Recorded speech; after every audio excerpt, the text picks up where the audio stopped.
Here. Chantelle, Here. Ernest, Here. Jessica, Here. Wolfgang, Here. Sue. Sue's here. Sue's here. Tabitha, Here. Andy, Yep. Here. Alex, Here. Lindell. Here. Great. You want me to pull up Okay. the mission? Yeah, we forgot to put the mission on the agenda, but we're Todd's gonna bring this up. I think this was Chantelle's brilliant idea, so we'll read this together. You all see it? Okay. Okay. Act as a As a strong advocate for justice and equal opportunity by providing providing citywide citywide leadership and guidance in the area of civil rights. All right. Okay, so we're going to try really, really hard to stay on track with the time, but I wanted to have some kind of icebreaker. I confess I'm not particularly good at this, and I had kind of thought about asking somebody else to do it, but didn't get around to it. So I'm gonna muddle through the icebreaker.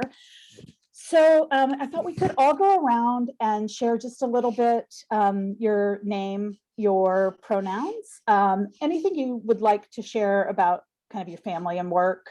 And then kind of as your final question, the icebreaker is that you are working backstage at a TEDx conference, and the person who is about to go on stage and give a TED talk gets violently ill, and you are the only person who can go on to speak for 10 minutes.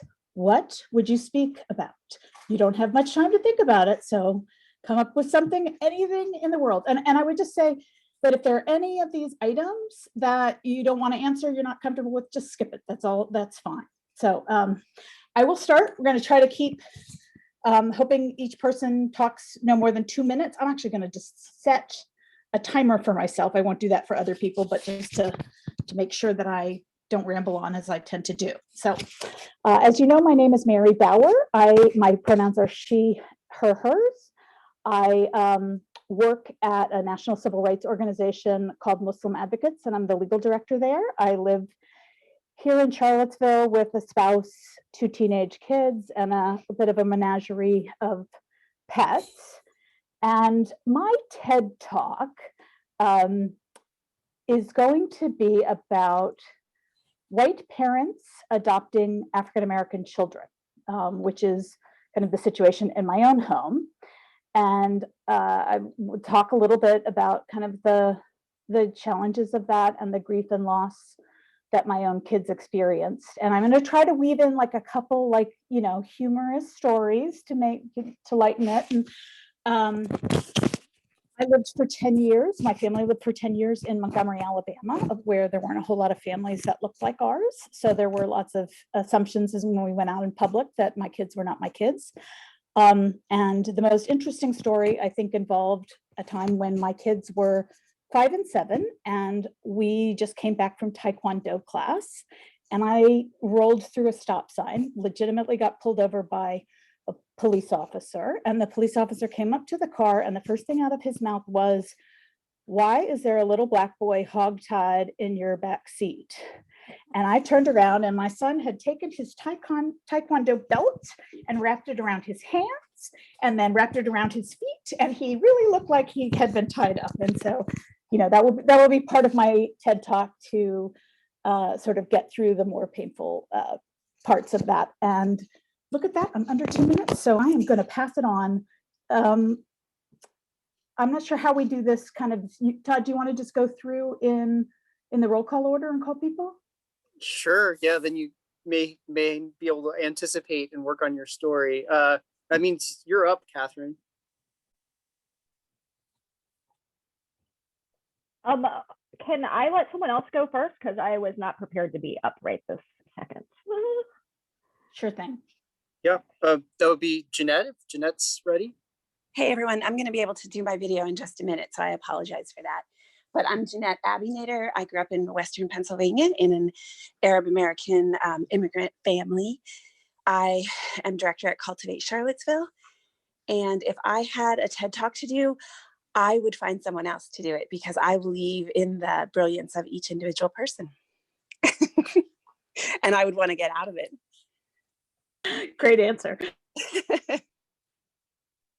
Let's see, Chantelle, you're next on the list. We really are going in alphabetical order. Okay. My name is Chantelle Bingham. I am a North Carolina native and transplant to Charlottesville through the University of Virginia. Interestingly, I have given a TED Talk in Charlottesville before, and it was about ways that we can really solve issues of hunger and really focusing on people that are actually experiencing hunger as like part of those solutions and part of the people that need to be a part of crafting the solutions. But I could do a TED Talk over again. I would probably do that one and be a little bit more aggressive. I will say the first time I did my TED Talk, I was in the Paramount Theater, and that space is so big and daunting, especially if you're someone like me who just, I get nervous just like everybody else. And I just remember thinking like my story is so different and I'm performing in front of a really large white audience in Charlottesville. Like, how am I going to connect with them? And one of the things that I did in that TED Talk that if I could go back, I would be a bit braver was I kind of watered down my story a little bit so that it could connect with the audience. And it was still good. It was still about my mom. It was still about my family. It was still about the people I care about. And I just wish that I was a little bit more braver in it. And so, yeah, I would do that again, and I would be a little bit more courageous and a little bit more bold in the words that I use. Yeah. Thanks, Chantelle. Ernest, you're up. All right, good afternoon, everyone. My name is Ernest Chambers. I go by he, him, his. I was born and raised in Halifax County, Virginia. Moved here to Charlottesville in 1998. I am a teacher with the Charlottesville City Schools. And if I were to give a TED Talk, I think mine would be, it's okay to be you. Lean into who you authentically are. Too many times we are busy hiding who we really are because of things and situations, but I would hope that somewhere along the way now that we can try to be our authentic selves and not change because of the people around us and how people may feel. That's me. Thank you, Ernest. Jessica.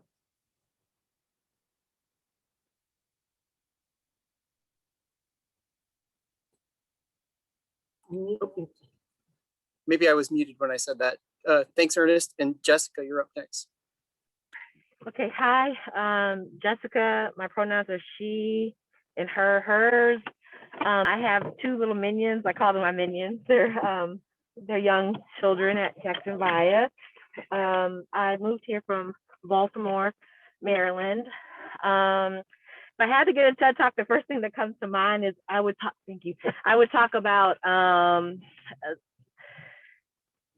the amount or the lack of representation within STEM. That is my field. It's something I greatly love talking about. So that's the TED Talk that I would give. And I promise I will turn my video on. I'm just not able to at this time. Thanks, Jessica. Wolfgang. Yeah, my name's Wolfgang. My pronouns are they, them, and their.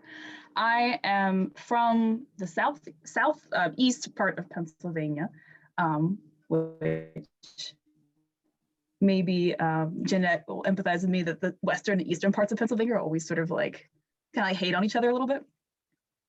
I don't know. Everybody from Philly kind of does that. Yeah. Oh, oof. Go Steelers. Okay. Anyway, I left Pennsylvania about 10 years ago, and Virginia's been my home ever since. Currently, I work as a sushi chef and as an immigration policy analyst for a think tank up in DC. And about 3 weeks from now, I will be working with National Ground Intelligence Center here in Charlottesville. If I gave a TED Talk, it would probably be about ways to harness American generosity to support refugees and immigrants. And it probably will be like highly technical and we'll go over like 5 minutes too long. But like I would be so into it. So thanks. Thanks, Wolfgang. Sue.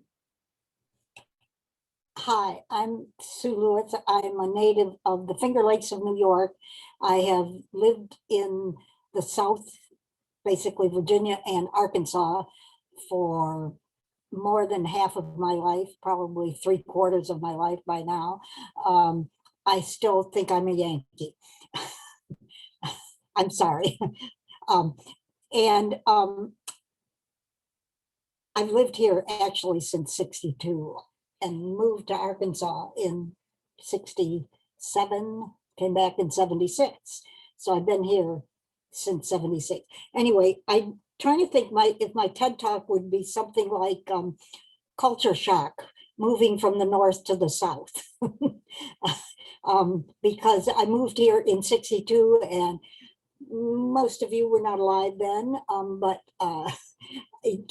things were, I mean, you still saw whites only signs on water fountains and entrances and so forth. So the cultural shock for me was fairly amazing. And I think that's what I'd talk about, including then the cultural shock of moving to Arkansas, which is a very small state who loves to call itself the land of opportunity.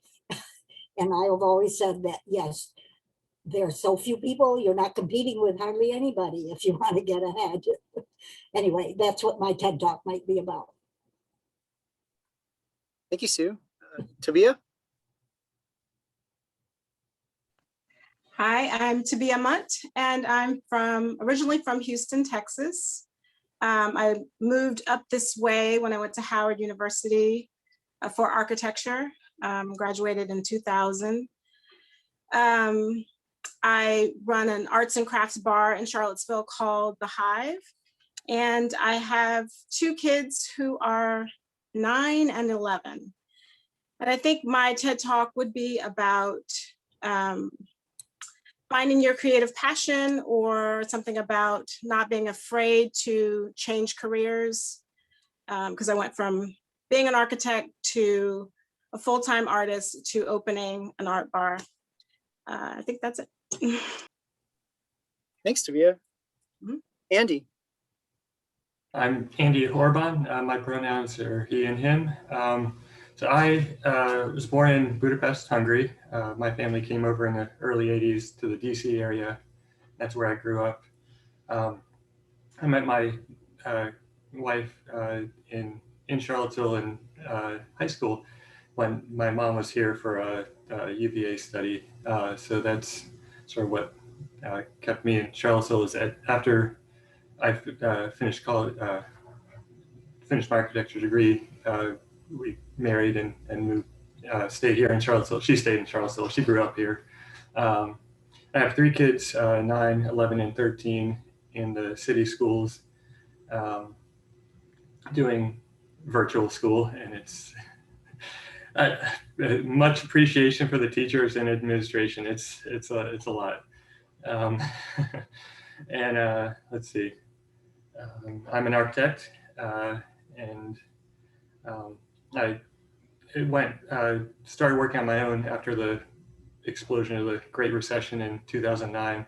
I worked at small firms here in town before then, but been able to work on my own since then. Let's see, my TED Talk, I think I would probably talk about biking and how awful the car dominated culture is. That's sort of my interest and passion. So I think that's where I would go. Thanks, Andy. Alex. Hey, I'm Alex. From Charlottesville. I think I live like probably 5 miles or so from where I was born, so not a big wanderer. Yeah, I'm nominally a software engineer, but I think since I graduated, I've spent more time unemployed than working. So, yeah.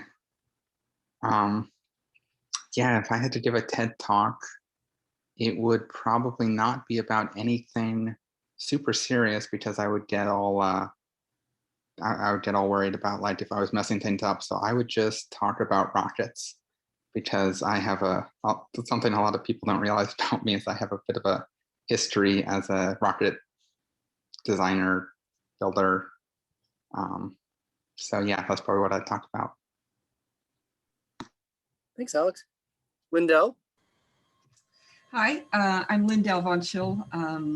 My day job is as Director of Diversity and Inclusion at the National Radio Astronomy Observatory, where we run a number of different programs, lots of different programs, but my favorite is one that Jessica will also agree on. She worked with me for quite a while on the NAC program, the National Astronomy Consortium, and that would be the source of my, the topic of my TED Talk. And as Jessica will also tell you, what I would probably first do is rope her into being on the stage with me because she speaks about this topic a lot more eloquently than I do. What I would really like to talk about is the importance of dismantling the racist structures that create barriers and pain for students, underrepresented minority students who go into STEM. It's a little bit focused, but that's where my passion is. I see so many incredible students who just suffer needlessly and awfully. And what I'd really like to focus on more and tell people more is to stop trying to fix the barriers, right? I mean, that's important and we do that, but we really just need to change the structures and systems that create those barriers in the first place. And so that would be my TED Talk. And again, Jessica would do it much better. Thank you, Lindell. Catherine, I'm going to come back to you because I don't want to leave you behind. Hi, sorry.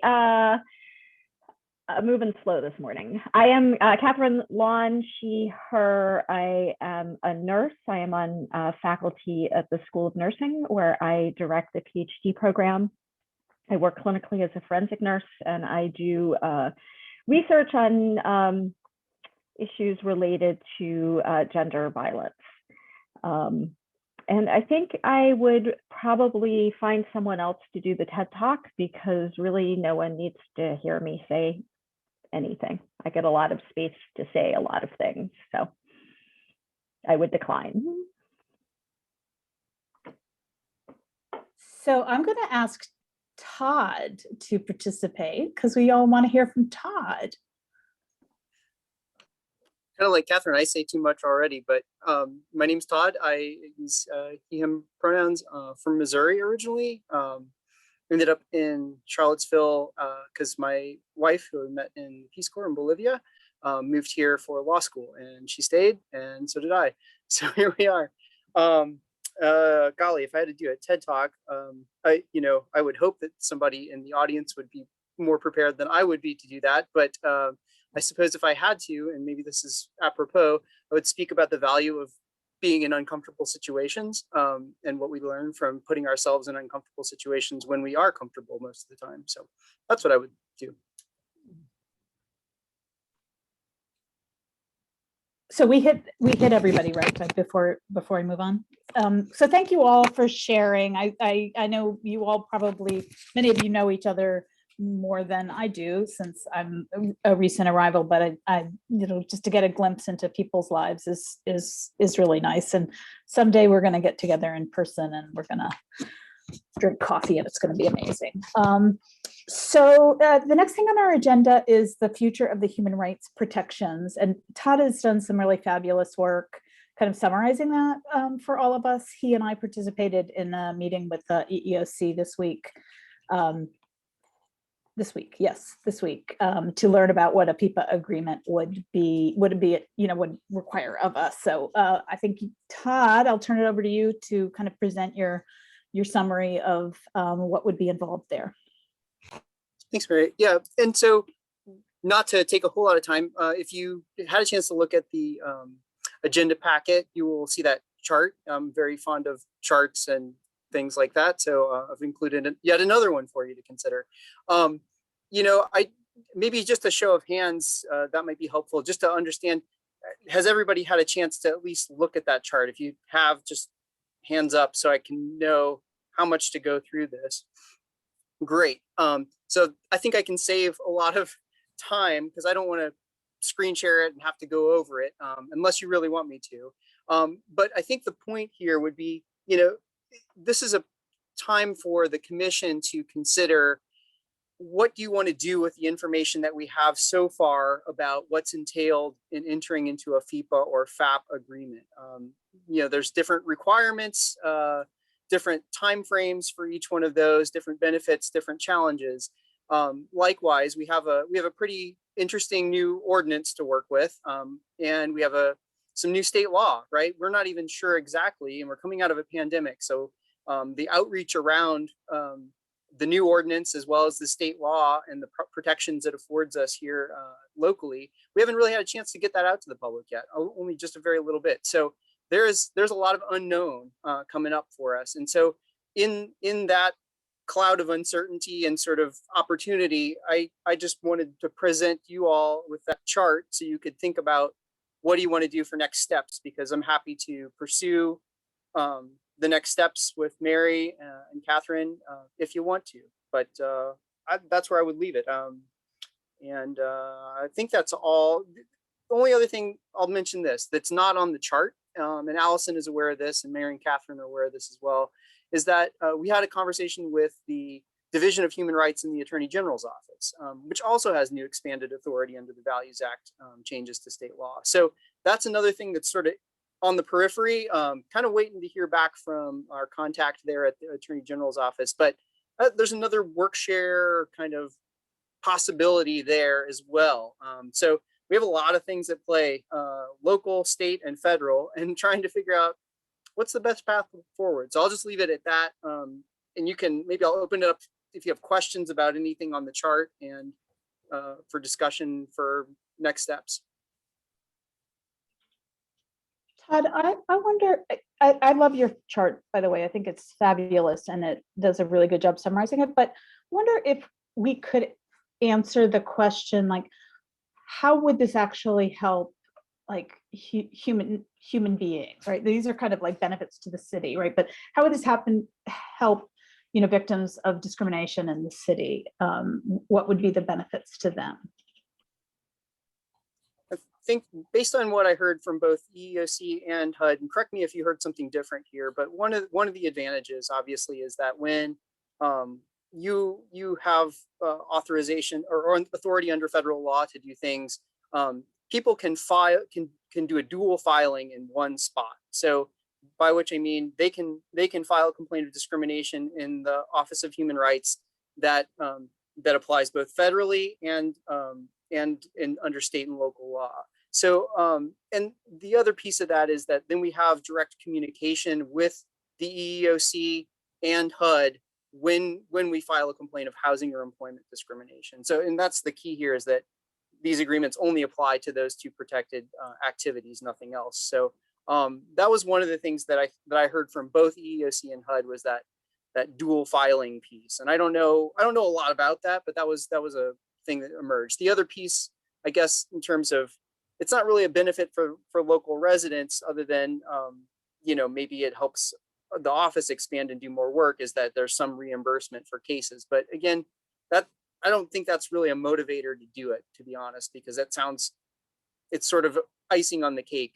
I think it's more like, well, now we have expanded authority And if they want to pursue it, you know, in federal court, it's a quicker perhaps process because they've already dual filed when they come to our office. So my understanding of that might be messed up. So please correct me if you can think of anything else.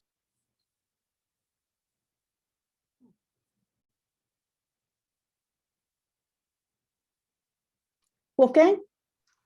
Yeah, one of the questions that had come up during our ordinance sort of ad hoc committee was the question of how to pay for legal services for any defendants or complainants throughout this process. And it did seem like Eric's overview of the process seemed like that they would be able to fund some of that. HUD would be able to fund it. Is that correct? Not for complainants. It's a reimbursement to the city for court costs. So if the city attorney's office were to file in court, they could reimburse, I believe it's up to $8,000 in court costs, and maybe I think for administrative hearings by the commission up to $4,000. So it still doesn't provide, to my understanding of what he said, it does not provide funds to the complainant to go out and hire counsel. And I think that is a really good point that many of you have raised, I think, about what mechanism could we employ. And I don't think FIPA or FAP is the way for that to happen, but is there a way that the city can think a little bit broadly about how can we provide some support for it? It'd have to be on both sides, right? You have to provide the same opportunity for both the respondent and complainant to access funds. But yeah, I think that's a great question, but FIPA and FAP did not do that.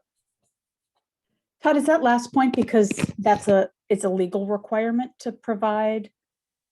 Maybe I should ask Allison that. Is it a legal requirement that if you provide funds to one side, you'd have to provide it to both? But to my understanding, I think we've talked about this a little bit, but yes, because you know we can't show bias.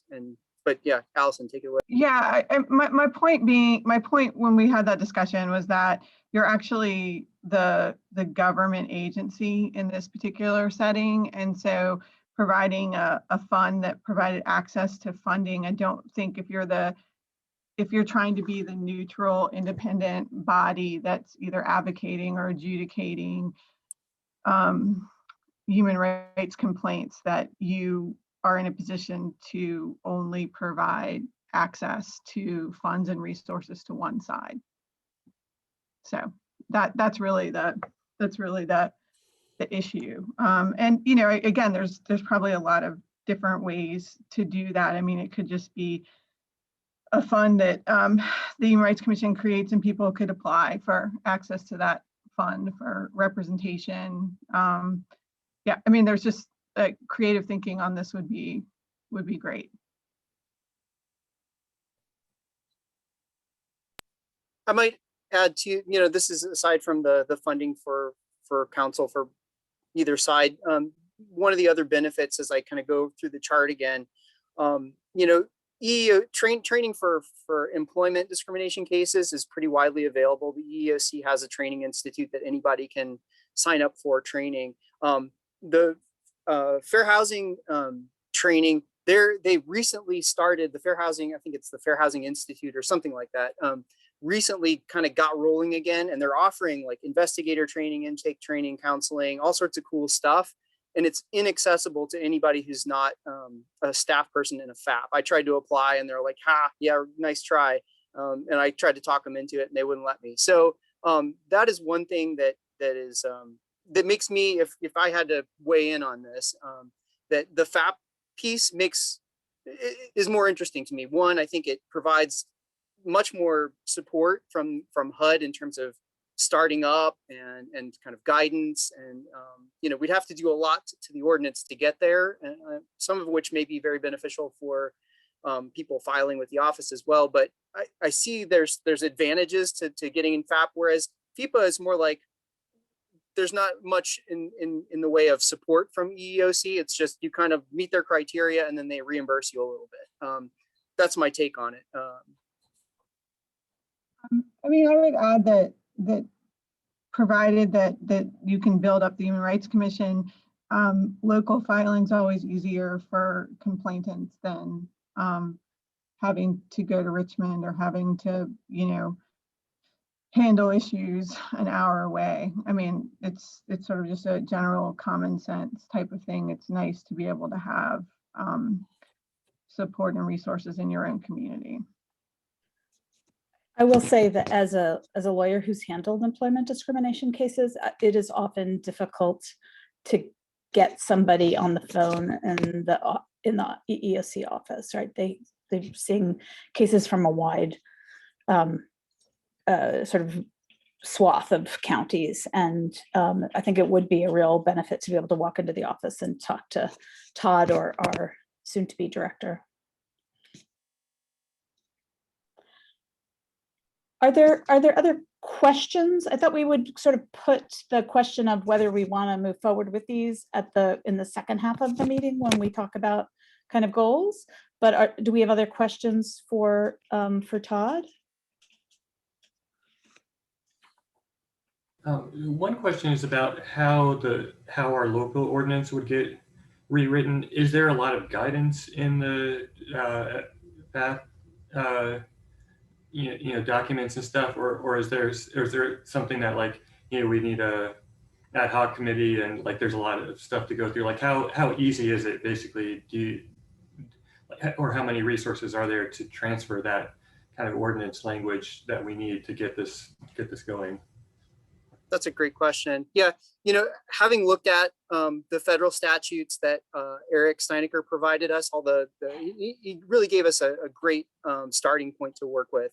My impression is that if the commission formed a subcommittee, and I'm certainly happy to sort of be the stenographer and do the drafting and work with you guys and Allison on this, but I think that among us, we would be fine in doing kind of subcommittee work, bringing it to the commission. And then I think, once the commission feels comfortable with, say, a draft that we've put together with Allison, we could send it to Eric. He could send us some more feedback on it, and we could continue to tweak it. I got the impression that he was more than willing, and that's a regular thing that they do, is just kind of help you get your ordinance up to shape and up to snuff before you actually apply for the, what do you call it, the interim certification, which I think is a bigger process, because you have to have everything in place. Like, your ordinance has to show substantial equivalence to federal law, and your office does too, before you can really even apply for that interim certification. So my impression was,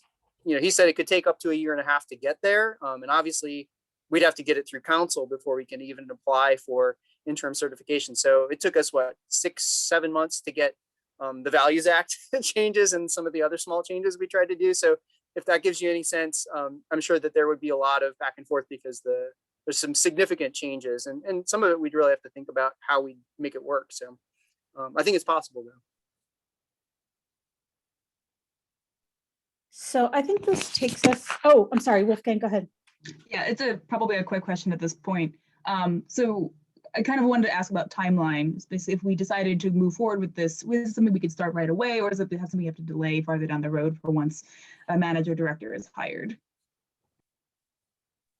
I think the work on the paperwork piece of it, especially the revisions to the ordinance, is something we can just start working on. I mean, it's a process. It's going to take a while to write all that stuff up. If a director is hired in the meantime, all the better, because then they can sort of take the process over. But I don't think there's any reason why we can't start doing the background work, because I think it would be the same whoever really did it, because it's mostly just making sure that you have the sort of equivalence of federal statutes in your ordinance. So, given how long that stuff takes, it just seems like we should start cranking on it if that's something you want to do. So.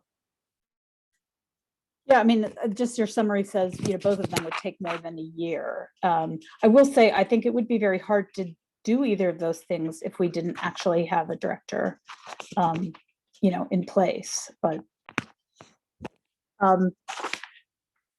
okay, so we're gonna move on, I think, to the review of the amended human rights ordinance, and I just wanted to kind of personally mention the process of how the human rights ordinance got amended from the suggestions of this commission.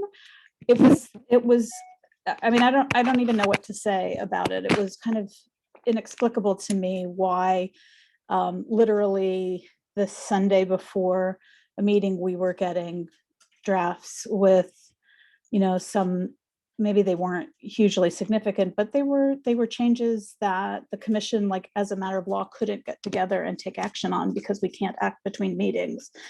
And my understanding was that either it was going to go through as it was rewritten, or we were going to have to pull it out and delay it.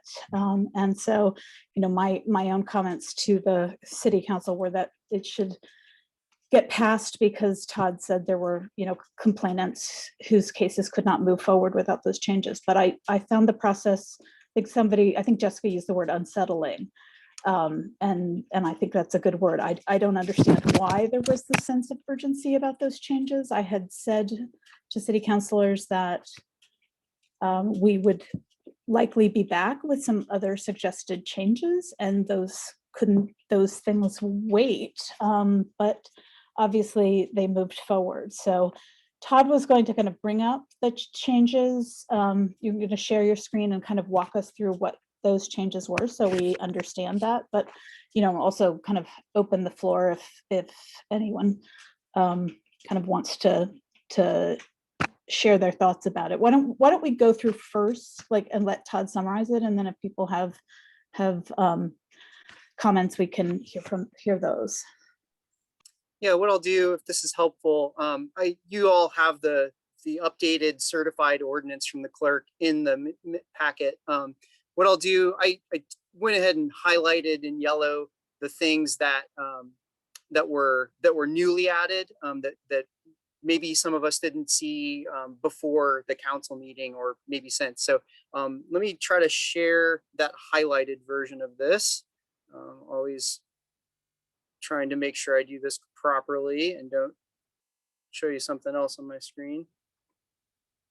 Unfortunately, I have a better internet connection now, so I shouldn't disappear on you this time, hopefully. Let's see. Did it pop up? Yay. Let's see if I shared the right one with the yellow highlights. We'll stop when we get to yellow. Obviously, all the stuff that you already proposed is in there. Here we get to the first changes. And so, council, the version that council adopted and voted on was that contained a limitation of 9 members. And then they also obviously stated here that at least 2 members will have professional expertise in employment or housing discrimination, have personal experience with employment or housing discrimination, or identify as a member of a group that experiences discrimination. And I think one of the things that we talked a little bit about is this reduction to 9 members is going to be an interesting thing, because there's going to be a certain point at which a lot of people are going to leave all at once off the commission, because your term ends at the same time. I think there's like a time at which not 10 people leave at the same time. So my hope is that council's watching that really closely, and so that the appointments don't leave us with like 2 commissioners, because that would be really hard. So anyway, there's that. There's one there. Let's see here. This just says this. The only thing different here was that the commission can adopt bylaws and procedures as long as you have public comment about it. And we do that anyway. So they just added that in. So let's see. Okay, and this is the part where they specify what skills the director should have. And I believe Mary has taken some time to add that, the referenced sections there to the proposed job description, position description for the director. So we can look at that later, but that's in there. Let's see. And here's the big one, where this is a little bit mysterious. This is the operating procedures clause, where council shall establish policies and procedures for the performance by the commission of the roles, duties, and responsibilities set forth within this article, called operating procedures.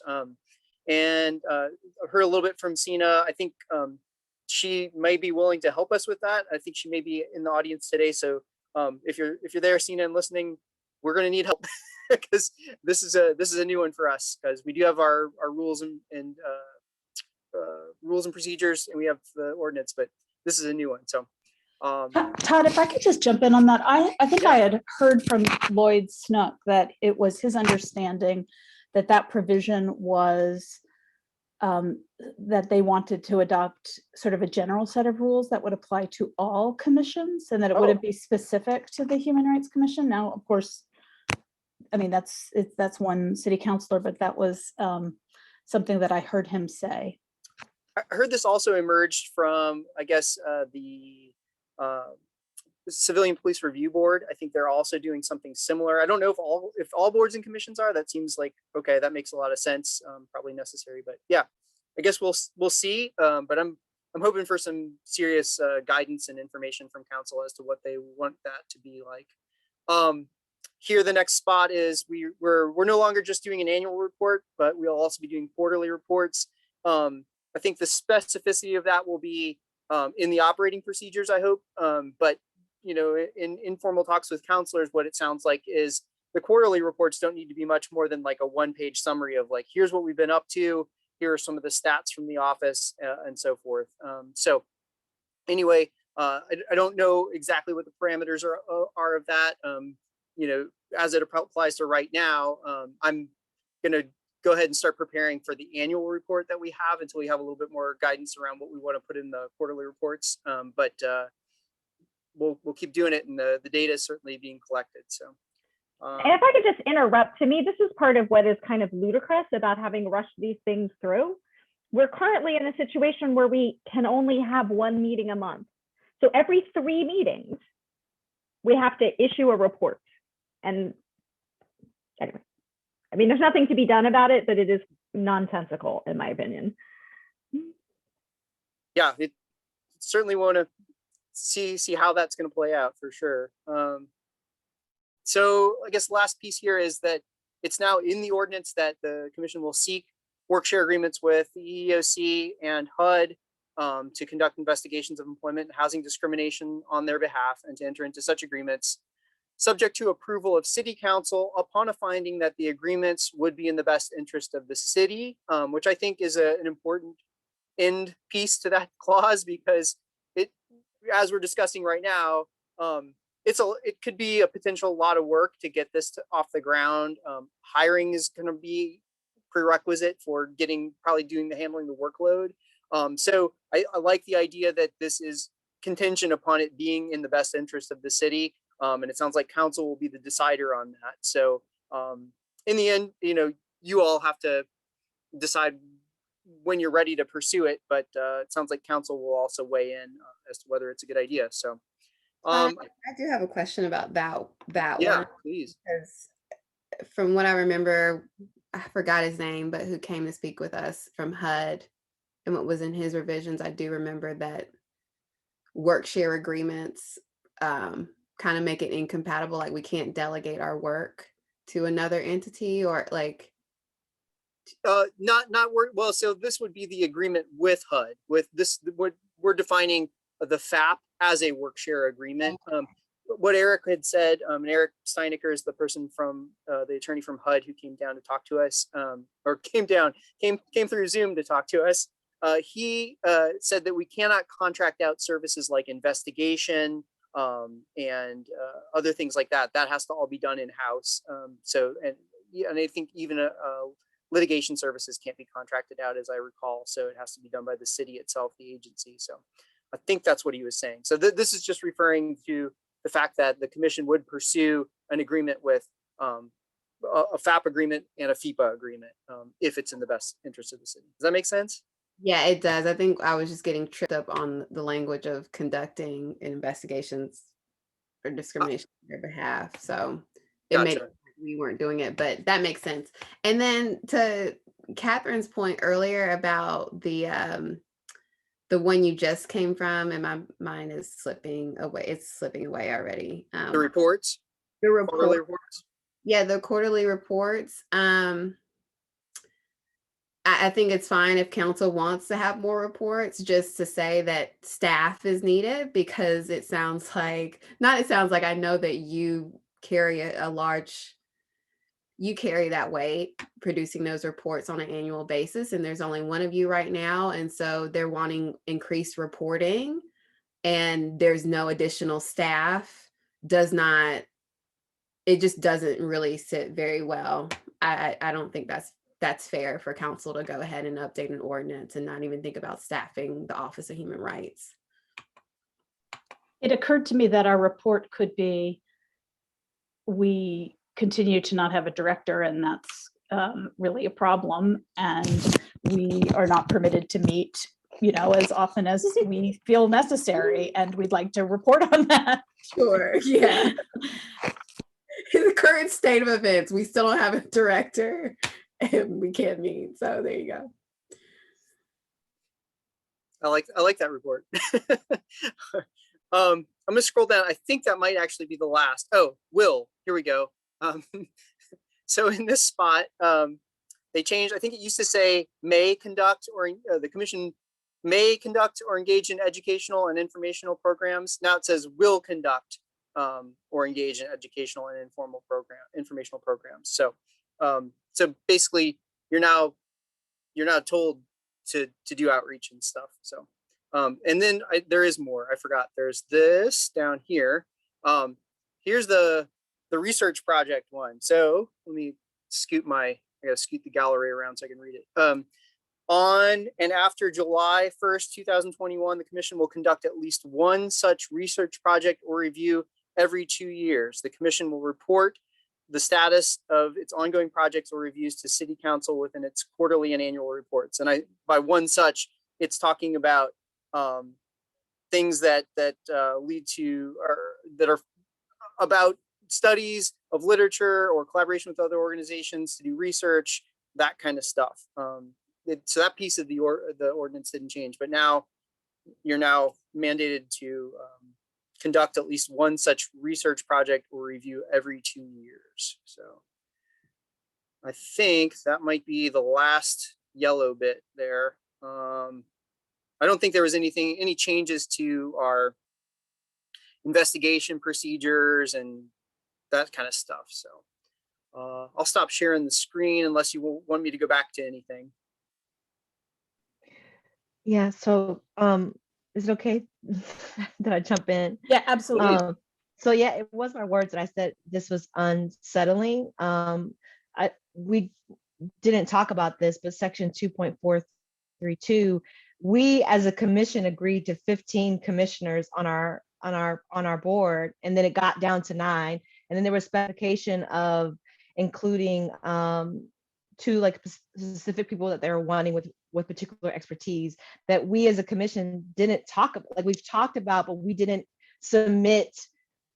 We weren't initially submitting to council. And so that's what to me is really unsettling, that there are things about our ordinance that we've spent a long time, way prior to me becoming on the board, that got changed.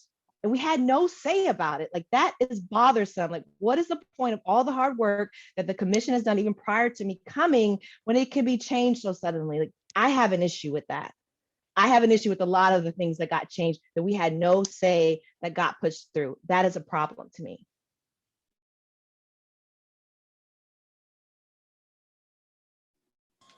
Jessica, I totally agree with you. I'm really concerned with G, that part of the ordinance about city council shall establish policies.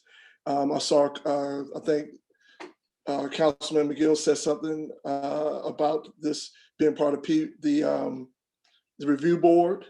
My question is, does Planning Commission have that? Does Development Commission have this? All those things in there as well? Because the review board just was established. So this is something new. So is this something that every new board, or will other commissions or boards or committees have this language added as well? Because I'm guaranteeing they're going to be like, well, why now? Because so that's really concerning me. That part in J is a concern, and as well as what you stated about the as well as what you stated about having certain people on the being part of the commission. I think that's also something new. I think we would strive for that if we could, but I think, what happens when those people are not available or not part of the commission, then what are you going to do? So, and the fact that we don't have a director, and we have not heard word on when we will get one. As well as we have been trying to meet with City Council for a long time. And we did not, and we've met, and we've had councilmen come in. So like we had Mayor Walker came in for slide into a meeting. Thanks, Lord Snook has been in for a meeting. Councilman McGill, she's been in for a meeting, but we have not met as a whole. And I think we were wanting to meet commission and city council as a whole to discuss some of the issues that we had. And we were trying to do that for a long time, and then that happened. And then for this to happen at that city council meeting and get voted on the same night, you know, that wasn't cool at all. Especially for us to not have an opportunity to have a conversation back and forth to build some understanding that you see us as well as we see you. So that was just a couple of my concerns. Thank you. I also would acknowledge, I think that there was a real issue of kind of equity in the way that it was proposed by these changes by one individual, you know, and this is a much, you know, sort of broader and more diverse board. And that just struck me, whatever the substantive changes is very problematic. I can't show my video anymore because I keep freezing. But I'm so appreciative of Jessica and Ernest saying the things that I wanted to say, and I would probably say them in a much crankier way because that's what I do. But the fact that council, without even asking us why we did what we did and just taking somebody else's recommendations and practically verbatim, that's the annoying thing, is just driving me absolutely up the wall. And I thank everybody who has been expressing concerns about this. Thank you very much. And I have to, I had to rewatch the recording ourselves. I know we were going back and forth in emails, but I had to watch the recording for myself. And her mayor gave pause when she saw the number that was being reduced and saying, that's not what I heard from the commission. And we weren't there to say, that's right, that's not what we said. Like, that's concerning. It's a lot of work that we put into this for other words and other language to be considered over what we proposed. We worked several months and times in our meetings to put forth. And the small ad hoc committee also worked in between our regular meetings. Lindell, you have your hand up. Yes, I just want to go on record agreeing with all of this conversation. This is extremely frustrating to put in the work that all of us put in and to have it completely dismantled by essentially one person from the community who was not a part of the work to derail the work that we did. I think that was very disrespectful and makes it very hard to feel confident about going forward and doing work. That's all. Andy and then Chantelle. Yeah, I think I agree with the sentiments here. And I think there's also the issue with the process. I know, Mary, you spoke with counselors. I spoke with some counselors, sent emails and stuff like that, just sort of advocating last minute. And there was even more changes that were originally proposed that we were able to kind of push back on. But, this sort of like last minute advocacy is absolutely not the way things are supposed to work. So I definitely agree with the sentiments and want to see that city is a little more rigorous about the process that they're using. Chantelle. Thanks, Mary. Yeah, Ernest and Jessica and Lindell, everybody really hit it on the head for me. We had spent a considerable amount of time going through each and every recommendation. We took those recommendations seriously, and it's just I think it's quite appalling that one person could have that much power to sway city council on back-end emails and getting certain language put into the ordinance that, to be frank and honest, I do not think it's going to serve this commission to be its best and its strongest. We spent a considerable amount of time recruiting, talking to people one-on-one so that the commission could be as diverse as it is now. I'm thinking back to, just to say it out, like Catherine reaching out to you, Mary, to be on this commission, me reaching out to Tabia, and Lindell reaching out to Jessica, and me also reaching out to Alex. Like, the commission doesn't get this way because it's written in an ordinance. The commission gets this way because commissioners dedicate to doing that work, to recruiting people to be here. And just the fact that, you know, the commission number is down to 9, which is a fine number. I think in an academic state of mind, people are like, smaller numbers can work better together. If folks have been watching the Human Rights Commission, it wasn't our size that kept us from moving forward. It was relationships with city council, not being able to have a joint session for 2 years with city council, and just the flat out kind of infrastructure crumbling of our city government. It had nothing to do with how many people were on this commission, though I will say from time to time it was hard to manage all the diverse voices here, but that's the point of it. You want a large body, you want to be representative of people. I really do shriek at the idea of, in a couple of years or months, this board shrinking down to 9, and then there being maybe 1 Black woman on this board, or 1 Black man, and like 8 other non-color voices here, and having the courage to speak up. It makes it really hard. So I don't think any of the first major revisions were smart to add at like the 11th hour. It's also just the process of it in general was just flat out disrespectful, and also just not smart, you know, just from objectively, it was not smart to do that. Sunday to Monday, adding all these extra revisions that had been talked about for over months on a commission, and then for the city council to go and, you know, it only takes 1 voice. Our mayor, you know, is great. I was really happy to see her speak in support of some of the things and trying to push back. But at the end of the day, our city council doesn't work that way. Our mayor doesn't have, you know, the power to do certain things, and they all have to vote as a body. And it was really discouraging to see that. And Councilor McGill, I know you're here now. You know, I hope this is helpful. At the end of the day, we're going to have to work with this ordinance, and, you know, we'll see what the impacts of it is down the road, but it does not make me feel confident that the Human Rights Commission is going to have an easier job of doing our job down the road with 9 commissioners, and then having to try to recruit for people that do fit the requirements here. Just doesn't seem possible. So let me just take the temperature of the group on this. We wanted to give time for people to take breaks, and we kind of over on a scheduled break. On the other hand, this is really important. So the question is, do we want to create kind of a committee that might work on a written response to council? Do we want to put the next steps question into our strategic planning meeting later this afternoon? What is the will of the group? Jessica?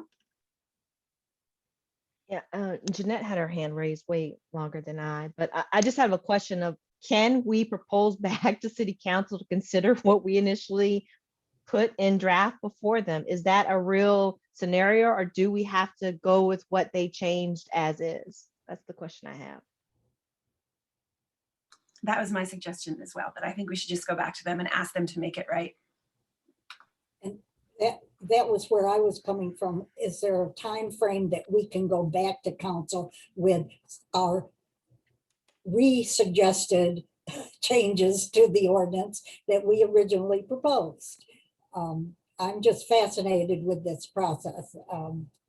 But I think we could put it to our next steps instead of, you know, trying to solve it in this particular part of the agenda.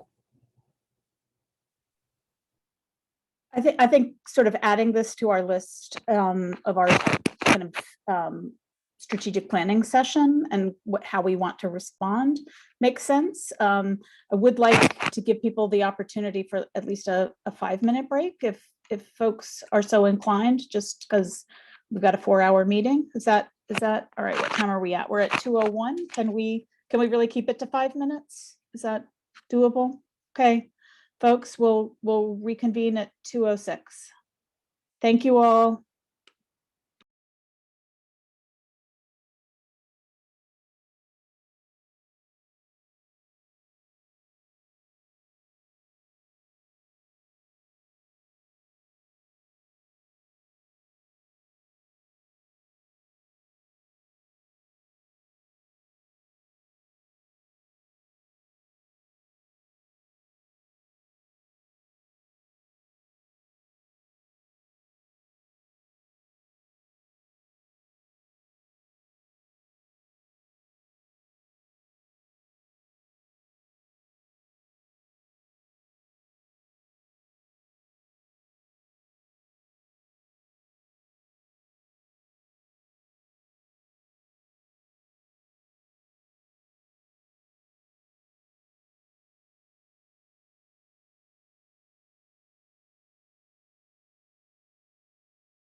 I can't tell if people are back if they don't have their video on. So if you don't have your video on and you're back, will you, raise your hand or something?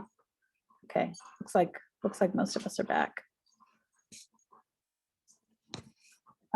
Okay, great. So the next matter on the agenda is our kind of required legal training. So we will understand what our Open Records Act FOIA requirements, responsibilities are. So I think we are going to turn that over to Allison.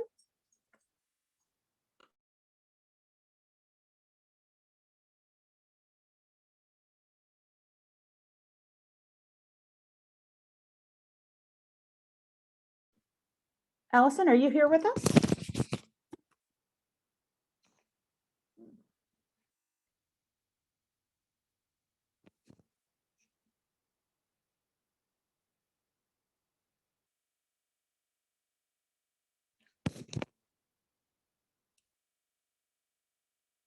Todd, any suggestions about how we might just poke her gently?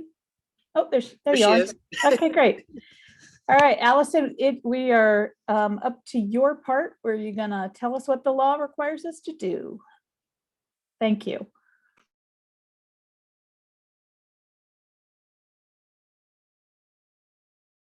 You're mute. Sorry about that. Hello, everyone. How are you today? Todd, do you have the shared screen for the PowerPoint? Yeah, I can share that for you. Let me pull that up. Give me a second. And if you have it on your computer, you can share it as well. You have sharing privileges, unless you would like me to do it. I suspect that if there's a way for me to mess that up, I will. In full disclosure. No problem. Give me a second and I'll have it up for you. I came into work just to make sure that my computer camera wouldn't freeze. So I'm figuring if I get that far with you all today, then that's really something. Okay. Let's see here. I'm not super fast with it, but I make it work here. Here we go. It should be popping up shortly. I'll maximize the screen so it looks pro. Wonderful. Let's see here. Okay. It's always like a long enough time between when I last used PowerPoint and when I use it again that I have to like, wait, where's that button? There we go. Look at that. Is that a full screen for everybody? Yeah. Okay. See thumbs up. I'll be quiet and I'll hit the arrow key. Let me do one test of the changing screens. Yep. Okay. Perfect. I'll just say next screen when I need to. And thank you so much for being the one that shares the screen. I really appreciate it. Yeah. First of all, I want to thank you. This is your retreat, and I'm going to try to be as fast as possible because you have a lot of important work to do for strategic planning. And I'm sure that talking about the law is the last thing that any of us want to do this Saturday. So, however, it's important to focus on a couple of different sections of the law that impact you as a government officer. The Conflict of Interest Act, the Freedom of Information Act, and the Virginia Public Records Act. Most of you, I hope, and if not, let me or Todd know, got a publication from the Virginia Municipal League that was 106 pages that summarized all of these different acts. And I have, over the years, as much as I appreciate that information, thought that that's not really fair to commissions to be expected to look through 106 pages. So hopefully this PowerPoint will help with that. Next slide. So Conflict of Interest Act is what we're going to start with. Why does it matter? Well, I think that, obviously it matters most probably because it's the purpose of the act is to make sure that citizens are comfortable and confident that their government officers or public officers are behaving without undue influence, monetary influence specifically. But also, it's important to note that the Virginia law requires you all to familiarize yourself with those provisions. So hopefully we can do that for you today. Next slide. Okay. So just applicability. The City Human Rights Commission is a government agency. If you look on the right, you'll see that government agency is defined. That's pulled right out of the code. Another just statement of disclaimer. The Virginia code has not done a particularly good job of updating pronouns. So I am quoting directly from the code. You will see throughout this code that they rely heavily on the pronoun he. I apologize. I tried to make a decision about whether I thought it was important that you actually just see the text. So when through this presentation, you will see he used repeatedly. Each member of the commission is an officer. And I've cut out most of the definition, but officer means any person appointed by any government agency. The Virginia Conflict of Interest Act is expressly and specifically worried about undue influence from financial interests of their government officers. Next slide. So the code section that really talks about what's prohibited is this 2.23103. The sections, the first 3 sections are all about bribes. So, you know, you're not to solicit or accept money for services performed within the scope of your official duties. When I try to think about how that might play out, someone would, you know, offer you something of value to vote a certain way if something comes up to the commission for a determination about discrimination. That's a sort of, I think most people would recognize that that's not okay.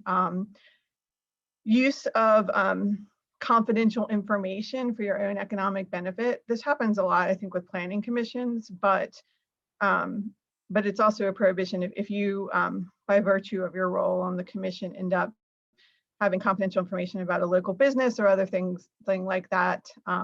You need to respect that your position as a government officer requires you to keep that confidential, and you certainly need to be careful that you're not using that information in a way that would violate the act. Next slide.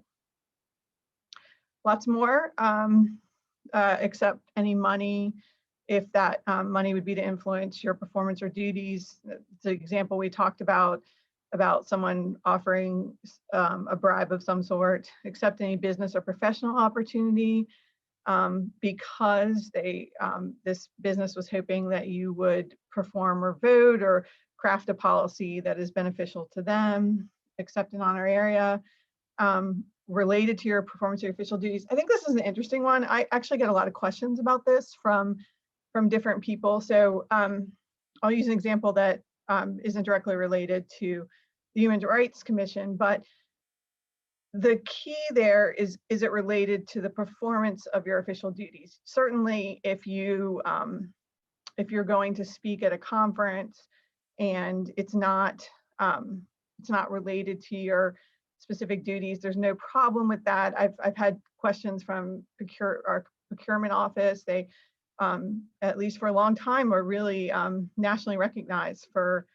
how they administered contracting within the city.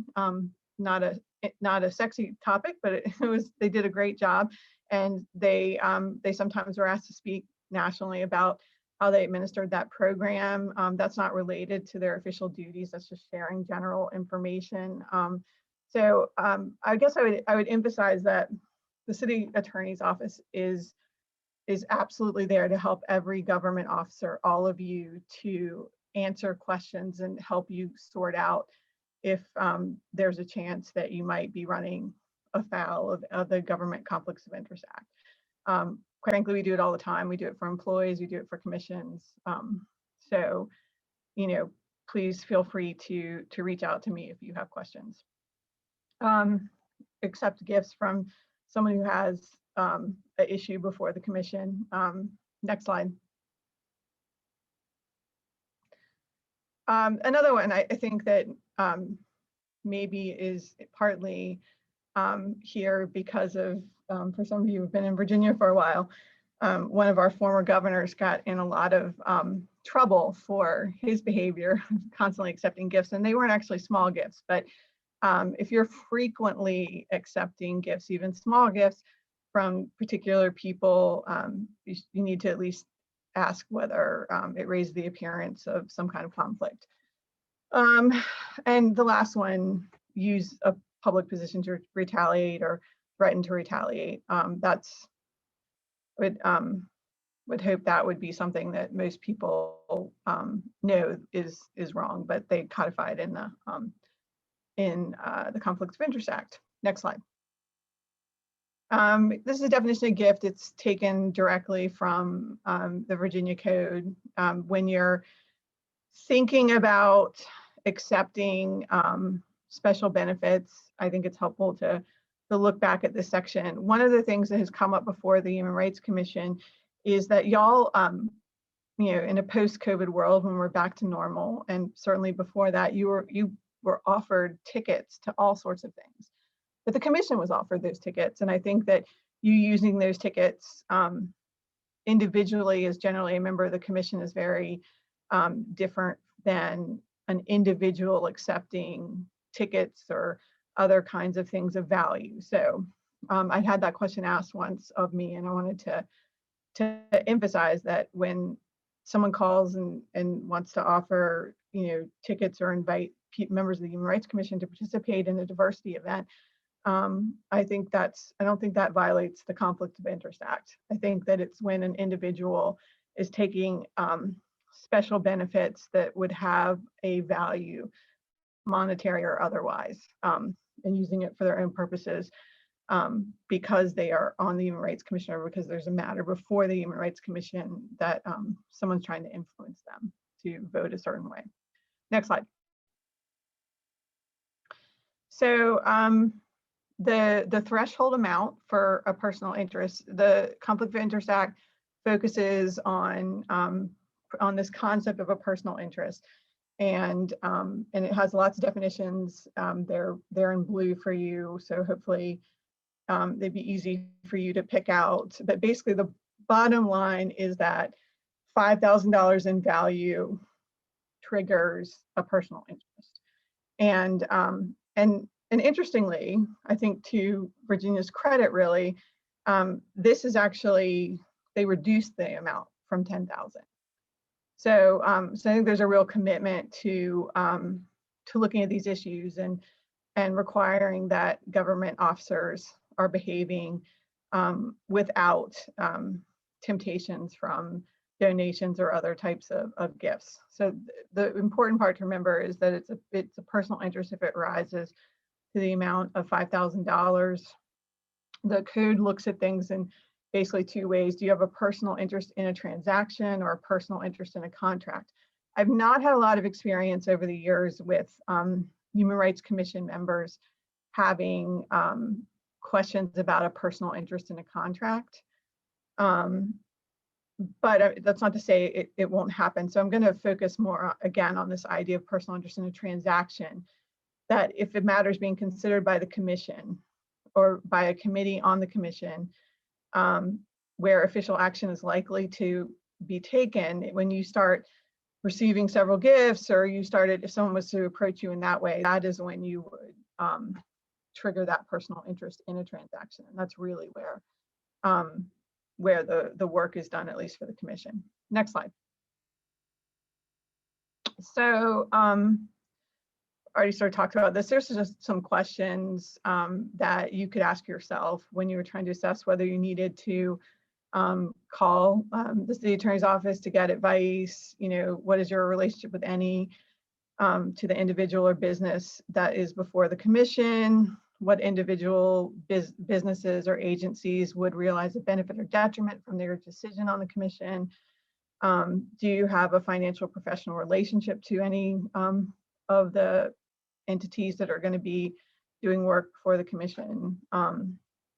And we're talking about in the terms of transaction, but the same thing would be true in terms of a contract. I mean, generally, I think that the commissioners are pretty removed from the contractual relationships that the city or the commission might form, but that may not always be true. So what are the connections to members of your immediate family? Immediate family is a very specific definition within the code. That the $5,000 threshold is not only for yourself, it is for members of your immediate family. Next slide. This is a slide I think that actually would hopefully will be very useful to you, maybe the most important one. My experience has been that that it's really hard to figure out when you should declare that you have a personal interest, when you should disclose it, when you should disqualify yourself. So if you look on the right side here, I've actually taken the Virginia Code section and I tried to write in red when you would have to disqualify yourself from participation. You see the yellow language in there. That would mean that you should take caution and sort of think about whether you need to declare any interest that you might have. And the green section is even if you're a part of a group that's going to be affected by, an issue before the commission, if it's part of general interest to the public, and they may also be affected, you can go ahead. So, take a chance to look at that. I think that the way the code is structured, it is relatively narrow when you would have to disqualify yourself. It truly is about what we just talked about, because you have a personal interest of above $5,000 in a transaction or that is before the Human Rights Commission. But if you're a member of a business, but you're not directly working on it, or if you're if there's a client from your firm or something like that who might be working on an issue, you don't necessarily have to disqualify yourself. You just need to declare that interest. And how you would do that is, again, you contact city attorney's office, and we can create a form for you so that it can go into the minutes. I've done that many times, especially during the time when I was representing the housing authority. That was something that came up from time to time. Okay, next slide. Yeah, I think we've already really talked about this one. Let's just move on. Next slide.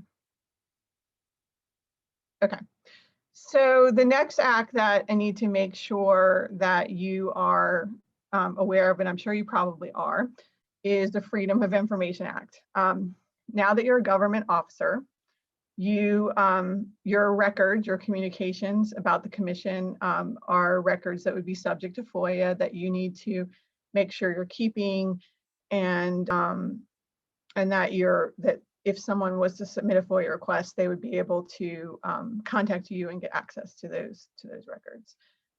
Going through on the left-hand side really quickly, you're aware of all of this anyway. FOIA requires open meetings, requires public notice, the time, place, and location of those meetings. You have to have minutes of the meeting. There has to be agenda materials made publicly available at the same time that they're furnished to commission members. You can only go into closed sessions for a very limited number of exceptions. I'll talk about when you can go into a closed session and in a second, and how that is a specific issue for the commission. And the minutes must reflect compliance with all of these procedures. Next slide.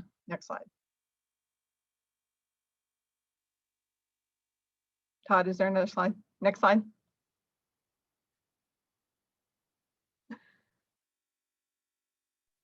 Sorry, I got to responding to a chat. Is it working? No, it's not. Hold on, let me oh, there it goes. I think I had to click my mouse back on the screen. Sorry about that. This is really just a joke. When you move on, I feel like the public feels often that it's really hard to get access to public information, and that it's sort of an impossible process. And then you become a government officer, and you start to go, wow, I'm getting FOIA requests several times a week. How can I possibly keep up with them? So anyway, it's a challenging act to comply with at times. And should the commission get a FOIA request, you will probably have that same experience. And I guess what I would say as a public officer, we're all in this together. Next slide. This is just the basic sort of threshold question again, which is that the Virginia law requires you, if you're appointed to a commission, to make sure you're familiar with FOIA. You have the document that was provided by the Municipal League, but I think if you were to just look at these slides, you'll have a familiarity that will be sufficient for working on the commission. Next slide. So this is sort of talking about when it's a public meeting and when it's not. This question actually comes up a lot, or at least it used to, which is there might be 6 Human Rights Commission members who want to attend an event. And there's this rule that if you have 3 members together, you've created a meeting, which would trigger public notice. And that's not exactly true. The functional issue is whether there's public business being conducted. So if you're going to have at least 3 members present and you're going to conduct public business, it's a meeting and it needs to be noticed. But if you're planning to participate in a community event or have some kind of community celebration, be a part of a community forum, that is not, that's not considered a public meeting as a government officer. Okay, next slide. This is more of the same, really, but this is actually directly from the code. So if you are going to conduct business at the Human Rights Commission, and either a majority of members or 3 members, whichever is less, is going to automatically trigger a meeting.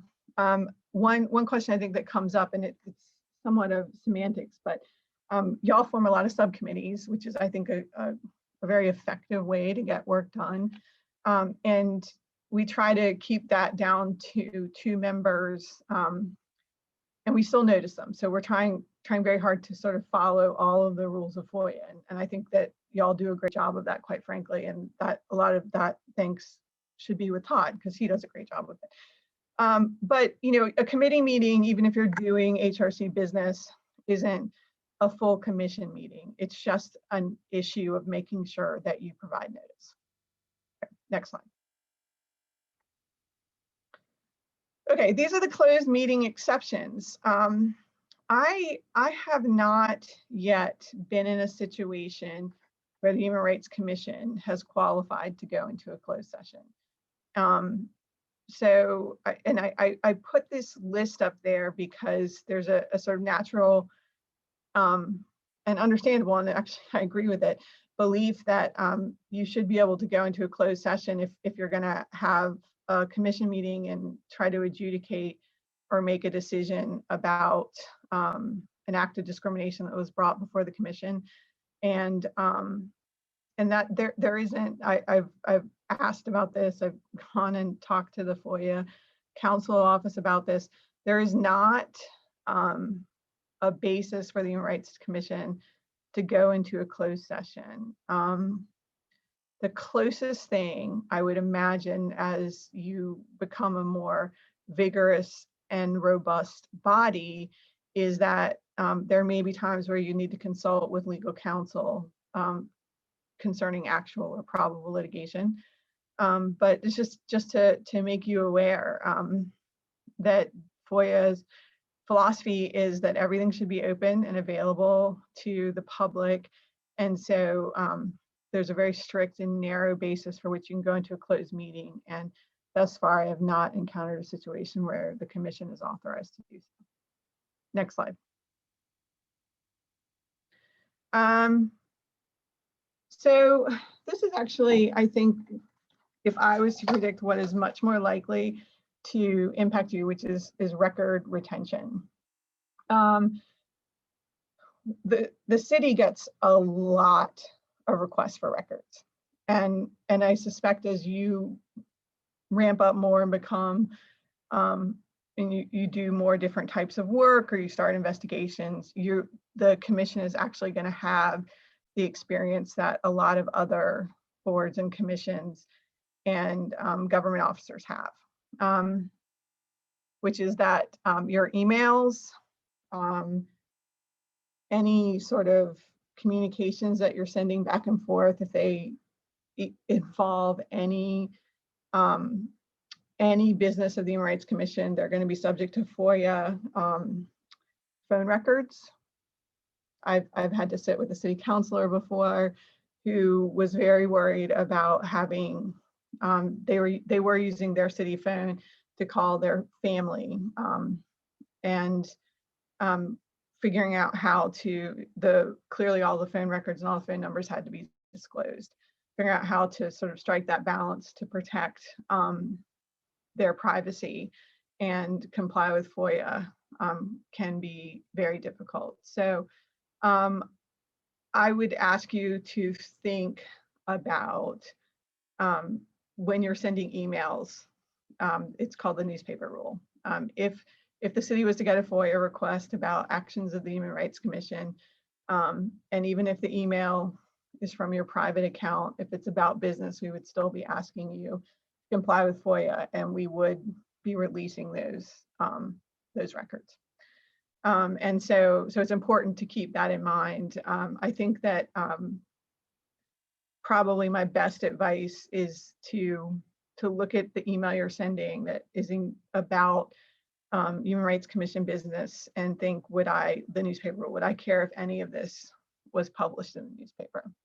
That's a rule that almost all of the employees of the city try to follow, or at least I hope they do, because we've certainly seen some emails that were unfortunate. And then there's a big discussion about text messages. If you look at the definition in FOIA, it's sort of any electronically stored records, generally because of the temporal nature of text messages. There's not that sort of retention requirements per se, but just be cognizant of the fact that keeping your Human Rights Commission business in independent communications from other communications is a good practice whenever you can. Okay, next slide. Duty to redact, basically just to let you know, let's talk about that city councilor that I sat with for a while. We went ahead and determined that we could redact some of those phone numbers. I'm not sure if it was litigated, what would have happened with it, but we did go ahead and redact those because I thought it was really important to protect that particular councilor's family's privacy. And so a record even if there's confidential information in the record, even if it was a record about a case or an employee or something personal, the record would still have to be disclosed. We just need to redact the portions of it that arguably could be exempt from FOIA. Next slide. Hey, Allison, can I just jump in with a time check? I think we can steal a little bit of time from the next two items, but I'm just wondering kind of how much further. So yeah. I just have 3 more slides. I think. Oh, great. Okay, let's go. All right. So I did this more for this slide basically is thanks to Brian and Joe. They keep tallies of how many FOIA requests. So for perspective, we got a lot. If you think 24 a month, 46 a month, 46 in 2020, or at 12 a week, that's a lot of requests. And I think it's reasonable to expect as the Human Rights Commission gets more busy and more active that you're absolutely going to be a part of that. So next slide. This is just another way to look at it, just seeing how many different requests are coming in any given month. And that would, and again, obviously the commission would be subject to those requests as well. Next slide. I thought you might find this interesting. You're running out of time, and I'm running out of time. So, but this just tells you where the requests were in 2019 and 2020. So, I mean, obviously the police department and their practices is a huge issue. ADA, we actually do consistently get requests about ADA accommodations and city council. So, and then it's a whole host of other things that you never saw coming, which is probably where Human Rights Commission would fall. Next slide. Okay, this is the last slide. And this is basically to make you aware that the Virginia Public Records Act does require record retentions of public bodies records. So there are schedules. Your Todd, or hopefully when you have a director, is really the one that's responsible for making sure that the Human Rights Commission stays in compliance with the Virginia Public Records Act. But the bottom line is that it's not okay to destroy your emails or your communications unless it's in accordance with the Virginia Public Records Act. So if you have questions about that, feel free to contact me. We can sort that out on a case-by-case basis. Hopefully, in the ideal world, we'll be keeping good minutes, we'll be keeping our resolutions in a resolution log, and most of the business of the commission will be preserved under those records. But I need to make you aware that that you, as a government officer, have a duty to preserve records that deal with Human Rights Commission business. And that's my super fast version of going over 106 pages. So I hope you, yeah, it's always exciting. I'm more than happy to answer your individual questions. Please send me an email. And I hope y'all have a very productive afternoon. Allison, thank you so much. Is the PowerPoint in our box? I sent it to Todd yesterday, desperately working on it to the last minute. So Todd, please forward it to everyone. Yeah, it was really helpful. Thank you so much. You'll get it. I'll get a copy to everybody. Okay. All right. Thank you, guys. I'm gonna leave the meeting and hope y'all have a great day. Thanks for spending that day with us. Well, I think we were actually like pretty close to on track here with time. I think, Todd, you're the next couple items, and so right, I think you can kind of walk us through those. I would imagine like fairly quickly. Yeah, it's quick. All this stuff is in your packet, right? So basically, I was just going to touch briefly because several commissioners have raised this about kind of looking at our rules and procedures again.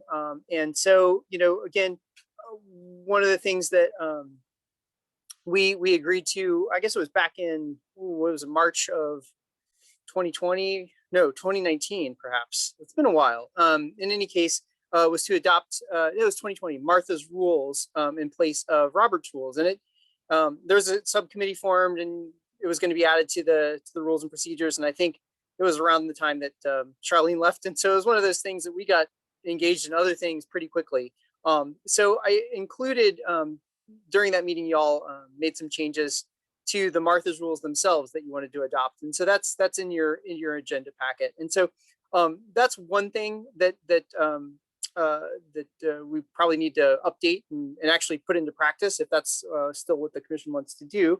But I think also if there are other changes to the rules and procedures that you want to address, it's probably something that a subcommittee should handle. I don't think it's within the scope of this retreat to sit down and kind of hash out all the little details on that because it would take a while. But I think that the other thing that's important to know is that the rules and procedures that you have are sort of a companion document to the resolutions that we have. And so one of the things I'm going to do in the next month or so, we do have a binder, a binder of papers with all the signed resolutions, which is not a great way, not a very accessible way, especially in a pandemic, to look at your resolutions. And so I'm going to scan those all in so you can all see them. And I'm going to try to actually post them publicly on the website of the city. I'm going to get some training on how to do that next week. But the resolutions are valuable because they're actually, they codify decisions and sort of ways in which you stand on certain things or how you will conduct things. Especially just kind of the most recent one we did was the one about what happens when a commissioner does something that may be detrimental to the commission. How do we handle that? And so resolutions are super valuable in that way, because then you have a procedure at hand. So when something does happen, you don't have to scramble to try to figure out what to do. You have something on hand to use to address it. And so it's one of those things that we probably don't use enough and could use more of. So and I think the procedure around that is oftentimes you can draft a resolution outside of in a subcommittee and then bring it to the commission for review and then approval. So there are ways we can do that, but I want to make sure that you know that there are a host of resolutions that you probably never seen. And in talking with Allison, one of the things that council needs to do or tries to do is to take a look at your resolutions every now and then and see if anything needs to be revoked and a new one established based on changes in whatever you're doing. So it's one of those things that may get overlooked otherwise. But anyway, that's there. And I think that the other piece to this is, and it's not in our rules and procedures, is how we do advocacy, especially in between big meetings, right? And I want to like give a mea culpa, because I recall one time Chantelle sent out something that was really important, right? It was when we were talking about an appointment of what was it, Tom Vilsack back to the Department of Agriculture and federal government. And there was a sign-on, maybe it was a sign-on letter. We were kind of working it out over email in between meetings. And I think I was doing a lot of other things that day. And I saw that and I was like, oh, I'm supposed to probably do something about that. And I probably gave you some terrible advice somewhere in the middle there, trying to figure out, wait, what are our requirements here in terms of disclosure and transparency and voting? And so I quickly typed out something that I later regretted typing, because I realized I'm ill-informed on that as well. And I think that one of the things we could do, and this is where resolutions come in, is as a subcommittee, you could hash out a resolution as how do you want to handle when there's an urgent action that you want to take in between meetings. Come up with a procedure for it, because we've kind of informally talked about it, but there's nothing codified that says this is how we do it. And in talking about this with Allison, one of the things that she said is, if you have a resolution on file, when you take an action like that, you can say, we're doing this pursuant to resolution such and such that we adopted back on this date, so that you have something to refer to if somebody calls you out and says that doesn't look right. So anyway, I'm going to just put that out there as an option for you all if you want to consider the existing rules and procedures and any new resolutions you want to do. I think that's a great subcommittee idea for the future. And that's all I'm going to do it. Leave it at. You guys can discuss a little bit more if you have some next steps you want to pursue, but that's what I have for you. Thank you, Todd. That was super helpful. I really like the idea of our agreeing in advance kind of how to take action between meetings, because I think we've seen even recently that things come up between meetings, and would love to hear from people kind of what their view is about how we should create that. Is there a subcommittee that we should create? Does one exist that I don't know about that deals with these kinds of issues? Would love folks' thoughts.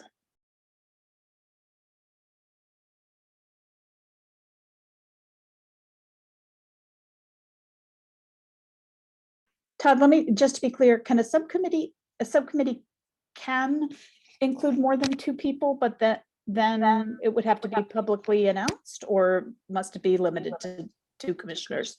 You can have as many people on a subcommittee as you want, but yeah, once it gets to the number of 3 commissioners on the committee, then I have to do a public notice, which is, yeah, in time of COVID, that's been a limitation for us. But we've done several committees that are just been 2 people, and then I sit in and maybe another staff person, and that works fine without public notice. When we take a look at our rules and procedures, there are lots of areas for change, one of which is that section that talks about committees, which says that we can delegate any of its duties or responsibilities to what they call a panel of not less than 3 commissioners. We actually have it in our rules and procedures that it would any committees we set up would be not less than 3. And that was before we realized that we had to have public meetings every time there were more than 2. So there are lots of areas in these rules and procedures that I hope maybe we can have a 2-person committee take a look at them and bring back to maybe another 2-person committee and eventually get very. So can you say what paragraph number you? It's on for conduct of meetings in our rules and procedures. It's on page 4. And there's conduct of meetings, and there's a quorum procedure, voting, and committees. It's 4.5. And also we have these wonderful 4.51 standing committees. There are lots of areas in this document that particularly given what we now have, as I will just nicely call oversight by city council, that we may have to revise.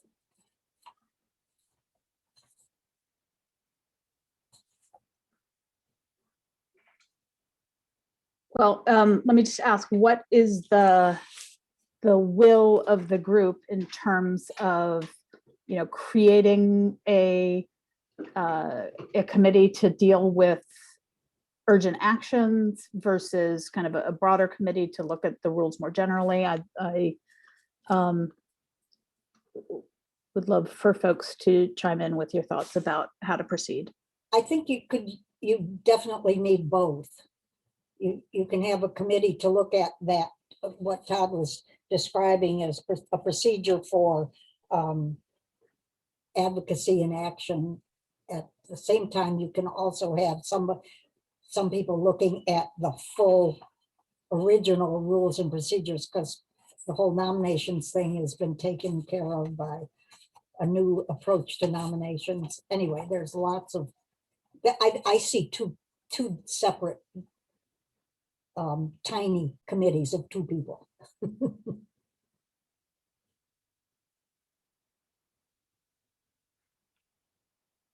I was going to ask a question, and I guess Sue maybe just answered it, which is how are committees going to operate when we are not allowed to have committee meetings? But if there are only 2, if a committee is a committee of 2, okay.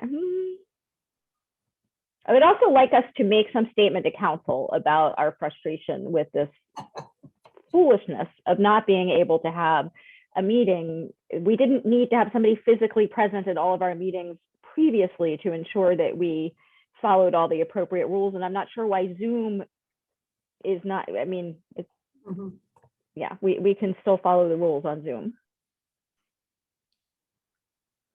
Yeah, I completely agree with that.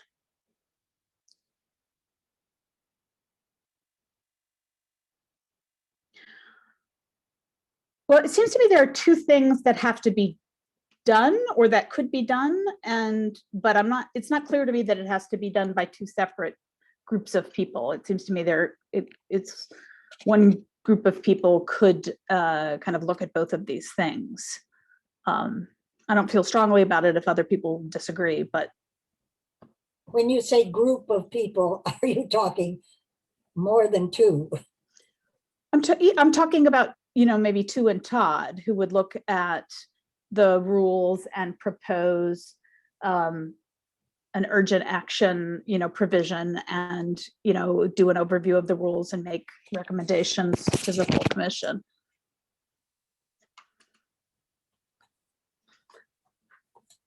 I really don't want to spend our valuable strategic planning meeting time on too much talking on rules, but I do love the idea of a small group kind of looking at that if people are willing to do that. Ernest? Well, I'm kind of thinking that wouldn't that kind of be more on you, the chair, and the vice chair, and maybe Todd to get together to do that, since you guys will probably be the ones out front disseminating that information? I'd be happy to do that if if that's kind of the most efficient way to proceed. Also open to other ideas, but I'm speaking for Catherine, but I'm sure we'd be happy to do that. That's fine with me. I mean, I just kind of think it's best, since you guys are going to be the ones probably out front giving out the information, we trying to dictate to you guys about how to do it may not fit, but if you guys can come together and meet and come up with a good way for you guys to do that together, would probably be the best, I think. I think we'd have to bring it to the full commission at any rate, right? So yeah, right. I agree with that, but I trust that you guys would do it in a way where we would definitely say, yes, go ahead.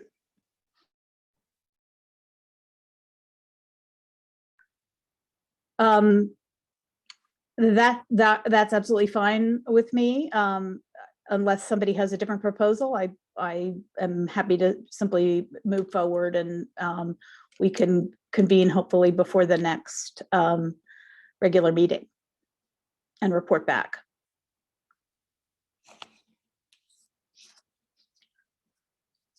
All right, well, we are so close to being on time. Okay, so will folks, we have here a break until 3 o'clock. Do folks, kind of thumbs up or down? Folks want to go ahead and take that and reconvene at 3 and get into the meat of our strategic planning meeting? Okay, I see a few thumbs up. We're going to have a Google Doc, right, Todd, that in the next section that people will be able to add to or write on? That was the proposal. I think I was kind of trusting to Catherine's skill with doing that. She had a technique that she mentioned. And if that's not possible, I can probably come up with something pretty quickly. Just let me know. Oh, all you need is a Google Doc that we can all access, right? That isn't private, and you need to allow simultaneous screen sharing, which of course I cannot do. So let me ask you this: if I create a Google Doc and post the link in the chat, and it'll be a Google Doc that everybody can access, and then if I just screen share it, but you guys all access the doc on your screens, and you you have to allow simultaneous screen sharing. I don't know how to do that. So why don't I propose this? Why don't we take a break, and maybe those of us who know anything about how to do this can, stay on for a couple minutes and work it out so that we're ready by 3. Oh, Jessica's got her hand raised. She looks like she knows things. Yeah, I mean, we can break, and I could say with Todd that how there's a way to do it on Zoom where it's not simultaneous to screen sharing. Perfect. Why don't we give everybody the 6-minute break? So and we'll reconvene right at 3, and we'll be up and running. Great. I'll stay here. All right. So Todd, this is how I do it on Zoom. I mean, literally on Zoom. That's how I do it. But there's a Jamboard. There's other things. But yeah, I was just gonna say that, Todd, there's a way. There's 2 options we're discussing. You can do a Google Doc, or if you allow annotate. I don't have that option. The host of the meeting has to do it, but if you do share with annotate, then we all can be writing at the same time on Zoom, and then you can save that document, download that as an image and save what we're all contributing. Okay. I think that may be better than us going back and forth to a Google Doc. It doesn't actually go back and forth. No, I know. We're all working simultaneously. I know, because I was saying, Catherine. Yeah. So I did a 4-hour webinar yesterday. Hey, and the organizers, what they did was they sent us all in the chat. There were 70 of us, and then we broke up into groups of 10 or so. They sent us a link to a Google Doc, and all 70 participants were all using a different page of the same Google Doc. You just scrolled down, and it was screen shared on our screen, and then everybody just accessed the Google Doc on their own screen and just sort of typed on it. And it seemed to work. Actually, no, I take it back. It wasn't even screen shared. We were just all looking at the same Google Doc at the same time on our independent screens. And so we could see people adding to it. So that was how they did it, which I thought maybe that was what we were talking about, but it sounds a little bit different. Yeah, what we're talking about is enabling annotate for all of us to work in Zoom. that's what I was trying to say. It's two different options. You could just make a decision. I like the Zoom. It's easier, so I don't have to split my screen between what I'm seeing on Zoom and then a Google Doc. But Okay, can you are walk you me the through host? it? Yeah. I believe I'm the, Todd, it would be helpful. Let me send, okay. Okay, hard to write on Google Doc. I'm getting one feedback there. Let's do this. Like, I like this annotate idea. If you know how to tell me how to do it. Yeah, I'm you have happy to do it. do, you have to allow, I don't have the option right now. So you have to allow, All if you go to panelists to like, share. go to screen share, but it's like an option for annotate. Okay. And it may be that I don't, let me see here. Advanced files. I'm gonna play around here and see if I can figure it out. I don't know So that if you do share screen, like you're normally gonna share screen. Yeah. Sorry, I'm telling you the wrong thing. Share screen, and then there's an option for whiteboard. Click on, yeah. I don't know that I have that option. Okay. Let me see if I can get a hold of Joe. We can do it. He might be able to tell us how to get it. And it may be because I'm like a co-host and I'm not the actual host. Is that probably? Okay. Yeah. It is exactly that reason. Yes. Yeah. Yeah. And So- I guess I'm again curious about why we're limited our meeting so that we can have someone from the city here to run this stuff. Right. I can ask Joe if he wants to help. Catherine, can you walk me through how to do the other thing? If you know how to do that, maybe I can do it without having to be a host. It's just creating a Google You're not Doc. seeing simultaneous share when you click share screen, then you can't do it. I have so let me see. It has here's what it says. It's who can share, and I've selected all panelists, and it says who can start sharing when someone else is sharing, and I've also marked that as all panelists. Is that simultaneous sharing or is that different? That's not how it usually looks for me, but I think this is a webinar and not a regular Zoom? So maybe This is that's a- the problem. Yeah, it's a webinar. Yeah. I mean, throw a Google Doc up and see if it works. Okay.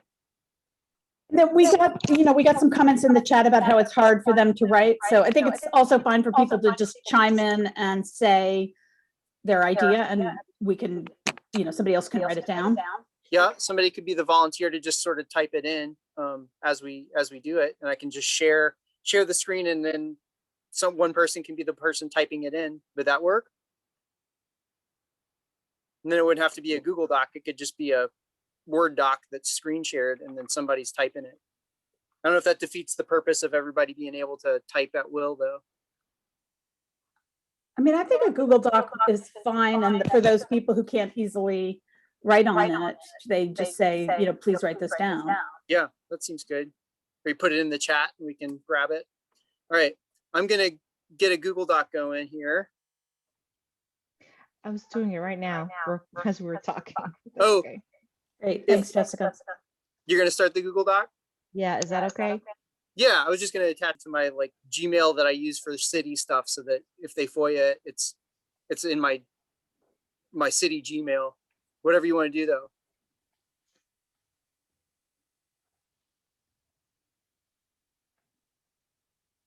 Oh no, there's more than one Google Doc. Which one do we click on? Ignore mine because I was doing that while you guys were talking. So Okay, so we're clicking on Jessica's, is that? Are we finding this Google Doc? It's in the chat. I'm not seeing anything in chat. Oh, there we go, finally. My chat is slow. All right, well, so why don't we? You didn't make it so anybody can edit. You could also do it in the Box account and just open a doc in there too, whichever one You should be choose. able to edit more now. options. Just change. So Yeah. just go to where it says share. I changed it. Okay. Other people want to type on it so we can show that it works. There you go. And then if you screen share that, Todd, if you screen share that Google Doc, then we can just look at Zoom and type on it.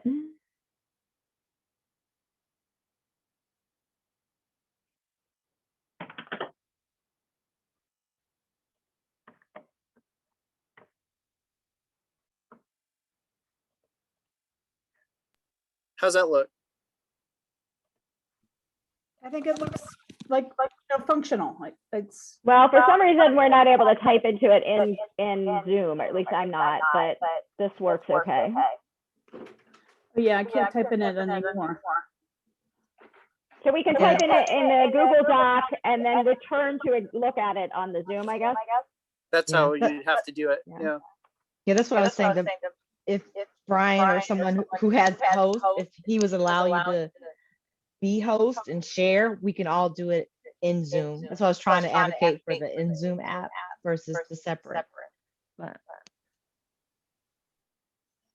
I'm happy to take point if we need like a note writer or something.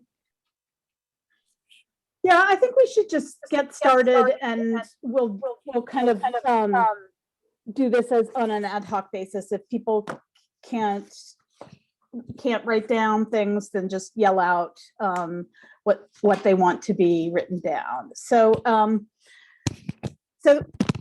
welcome back, everybody. Like, we're here for the really fun part of the meeting. I'm very, very excited about, being able to, get into the meat of the work that we want to do. So I thought we would start with kind of talking about what our big picture goals should be for the next year. And I want us to think a little bit about kind of separating like what are like strategies and tactics from what are the goals. So I know people had a lot of great ideas for like, doing more letter writing and various things, but I hope we can just start with the kind of what is it that we actually want to accomplish substantively.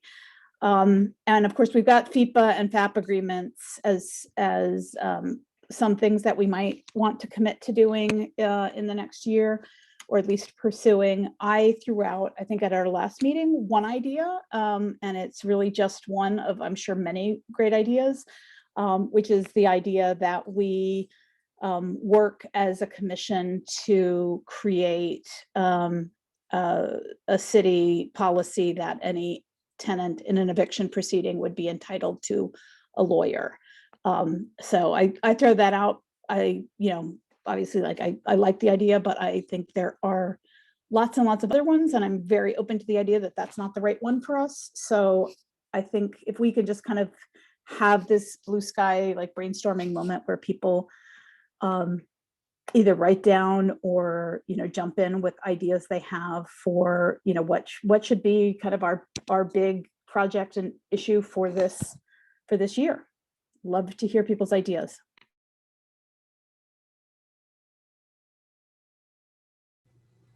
Can I ask one question about, did we sort of end up anywhere about the Martha's rules and stuff like that?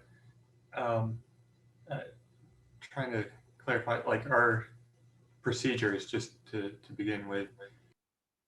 Yeah, Andy, you voted to, the commission voted to adopt them a long time ago.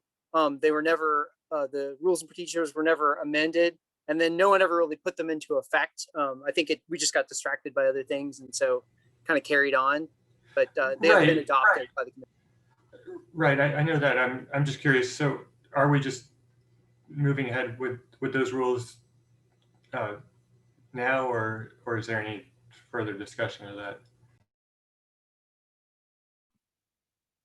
I genuinely do not know what is in effect. My understanding is that there was since I wasn't here, my understanding there was a vote to adopt Martha's rules, and that we would proceed using those for this meeting. Obviously, the kind of the written rules will need to be modified to reflect that more clearly, but that's my understanding. Yeah, and we have been using them. Martha's rules is just a more simple version of Robert's rules. Well, it's not just that, actually, it's more than that. But as soon as we passed it, I had started to use that and I had that document up. We just had never had time to integrate it until the rules and the procedures document, which, to be honest, I think had gotten lost on some drive somewhere for a while. And Todd was able to find it. So I'm happy it's in the packet. But I think Andy, if I'm understanding your question right, it feels like it's a rules and procedures, like updating that or having an ad hoc committee around that to. I think since we did adopt it, I guess I'd just like to see it more intentionally being used. I feel like we've sort of defaulted to Robert's rules in previous meetings, even though we have the Martha's rules. So I don't know, maybe I'm just indicating I would like to see it more intentionally used in the meetings. That's generally it. I wasn't necessarily bringing it up as a thing to discuss. I just wanted to understand moving forward, is that what we're going to be specifically using, you know, and we're all sort of on the same page about how we're structuring the meetings.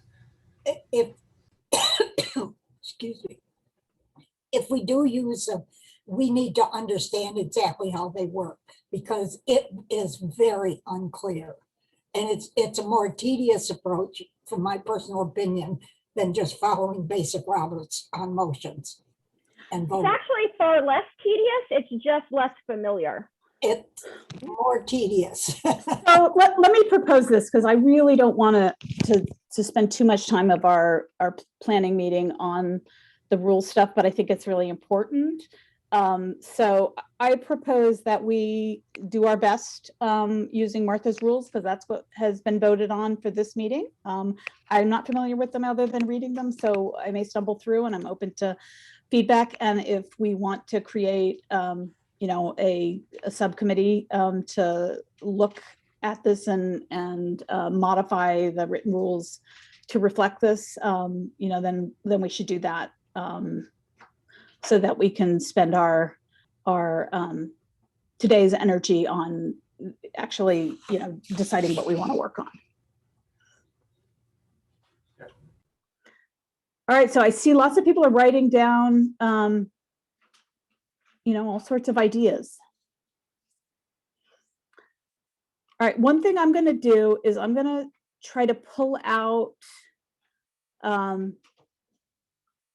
things that I think are strategies and tactics versus goals. Sorry, I spent a lot of time in these really horrendous strategic planning meetings, right? Like, so I think increase our outreach is absolutely really important, but I think it's a strategy and not a substantive goal. So I think that I would pull that out and put that in a different category. So here's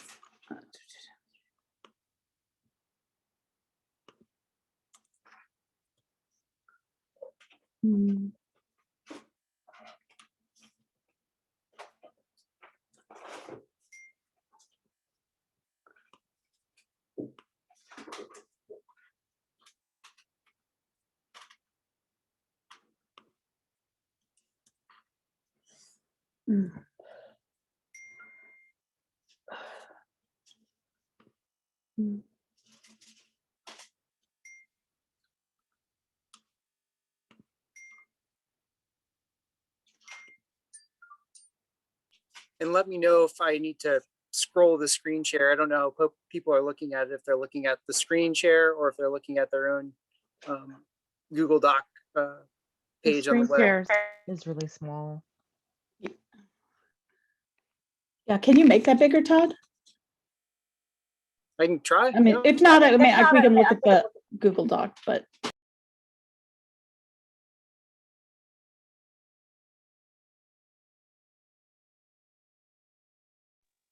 Is that better? The only problem is I'll have to scroll it around if you want to look at something when I make it bigger.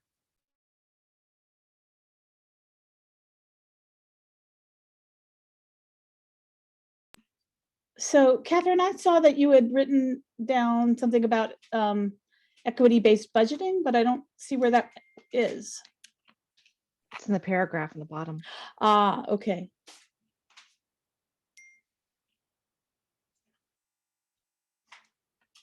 Okay, great.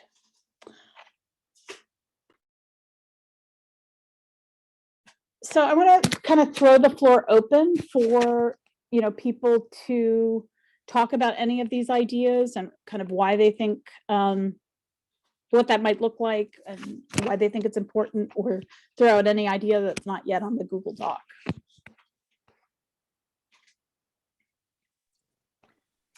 Well, I know we proposed that, is it okay to just talk? I'm sorry. Absolutely. Go ahead, Jeanette. I know we proposed to, one idea was to go back to city council and ask them to rethink, but given what the recent approval was, we might want to put something on here about research and deciding on which project to begin.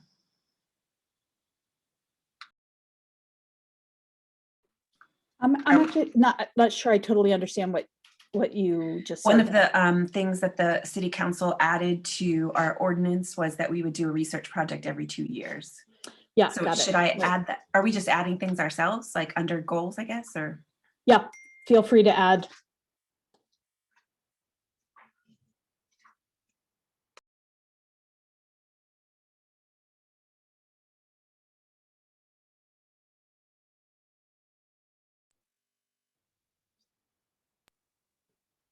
So are we discussing our ideas now? I think we are, yes, we're discussing kind of what people are proposing, what that might look like and why people think it's important. So if you wrote something on here, want to talk about it, or even if you didn't write it and just find it compelling, like, please, let's have that conversation. I just wanted to elaborate on when I wrote about increasing our outreach. It kind of goes into the second bullet that's there about increasing and rebuilding community connections. We're here for our local community, but I wonder if it's often just intimidating to be able to put in reports and gain access to the supports that we have. And so I'd like to see better ways of our commission doing that outreach. I wrote the part about community connections, and so I obviously agree with that. I think Charlene had an amazing job of hosting events, going out, meeting people, and we had a whole community outreach committee that used to do that work as well, and I feel like we might have lost that over time, especially during the pandemic. And so it's a matter of not just increasing community outreach and connections, but completely rebuilding it. So.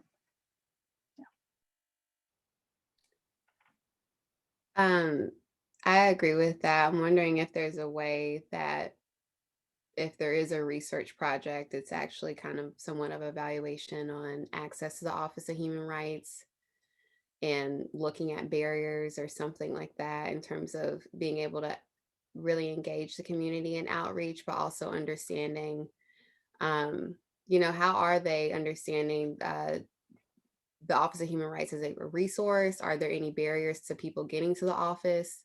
How often do people file a complaint of discrimination or all that stuff? And how does it get dealt with? How does that make folks feel? Things like that, to just get a better sense of, how this office is doing. I don't know if that is actually possible without a director of some kind, but just a suggestion. I second that. I agree with Chantelle. It'd be nice to, I don't know, Todd, you get a lot of engagement, but it'd be nice to be able to see how many people reach out, get information, then maybe never follow up. Being able to see those trends.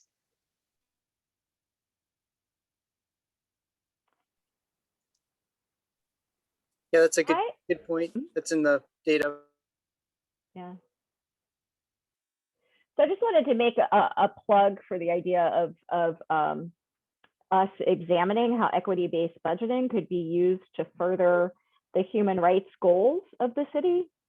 The idea being that budgets are a statement of values and that we should be actively engaging our values when we think about budgets. So I put a little example in there that just things like street clearing after snow generally privileges people with cars, and even long after snow has mostly melted, we'll still have ice that blocks the corner cuts that keep people with mobility issues from being able to use the sidewalks, and we've completely left that up to almost completely left that up to residents to clear snow. So it wouldn't be a question of asking the city to spend more money, although that might sometimes happen, but to think about how they, so cities that have done this, then think about how do the most impacted residents, what are their needs, and making that come first. We can use it thinking about Parks and Rec and where money goes with Parks and Rec. And we talk a lot about it, I think, in terms of housing, but we don't really spread it out to the other areas. So Catherine, I really like that idea. I wonder if you could talk about kind of like what would we actually do? And at the end of the year, like if we're really successful, like what would that look like? Well, you know, in the ordinance, one of the main things that we are supposed to be doing is kind of advising, right? City council. And so we've exercised that in the past by reviewing policies and things, but here I think we would be kind of suggesting a policy change.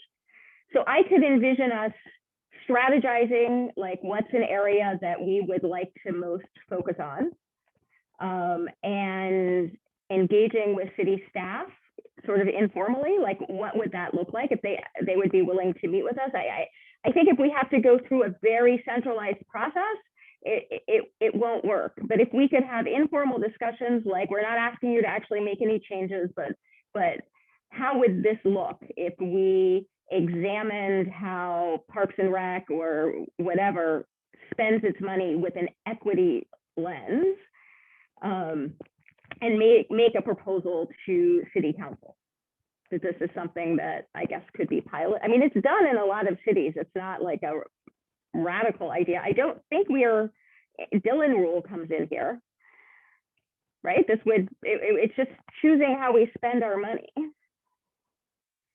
And right now, it doesn't seem to me that human rights is often on the table when we talk about budgeting. I mean, we won't even get into defunding the police, which obviously this could have big implications for, but just nuts and bolts stuff. And so if we were like wildly successful, what would, like, how would we know that? Like, what would the sort of concrete results be? Like, would there be like an ordinance saying the city council has to consider these things? Or maybe I'm not being argumentative for the purpose of disagreeing with it. I really like it. I just want to understand what we would do. And I actually think I don't know the answer to that. Would it be an issue of just the internal policies of city staff, right? When they sit down with the budget, you know, that they examine how does this affect women differentially? How does this affect, you know, Black folks in Charlottesville, and especially folks who live in the historically Black neighborhoods that have not gotten, you know, like if we think about sidewalks and where we're going to put sidewalks, should we be privileging West Main Street because it's like downtown where restaurants are, or should we be looking at, you know, Cherry Avenue and 10th and Page and how folks are, you know, walking around the city just to get daily needs met? It's that kind of thing, like that I would hope that we could build in. And I think it could be done in a whole bunch of different ways, right? It could be done through ordinance. It could be done through just the procedures of the city. It could be done by city council asking that when budget proposals are made, that these issues are addressed. It's just, like, we don't have to do it. I'm just throwing it out there.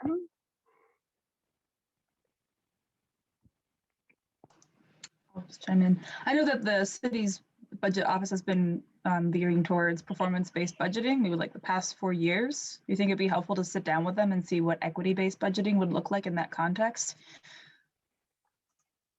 Yeah, I think if we did this, we would have to be engaged in conversation with city staff, right? We can't, I mean, we could just academically come up with a process, but I would prefer it to be connected to what's actually happening.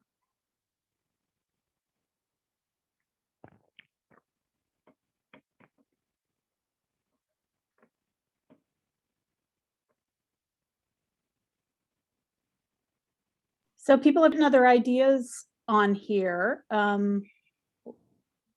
Would love to hear from folks. Going to move some more things from goals to strategy here. So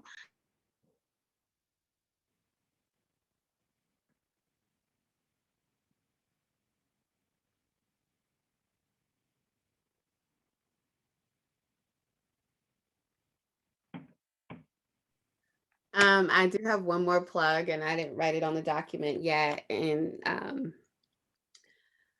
just to be like fully transparent, a lot of what I'm about to share is coming from the Charlottesville Low Income Housing Coalition. So we have, within our ordinance, obviously we have a mandate around housing and discrimination.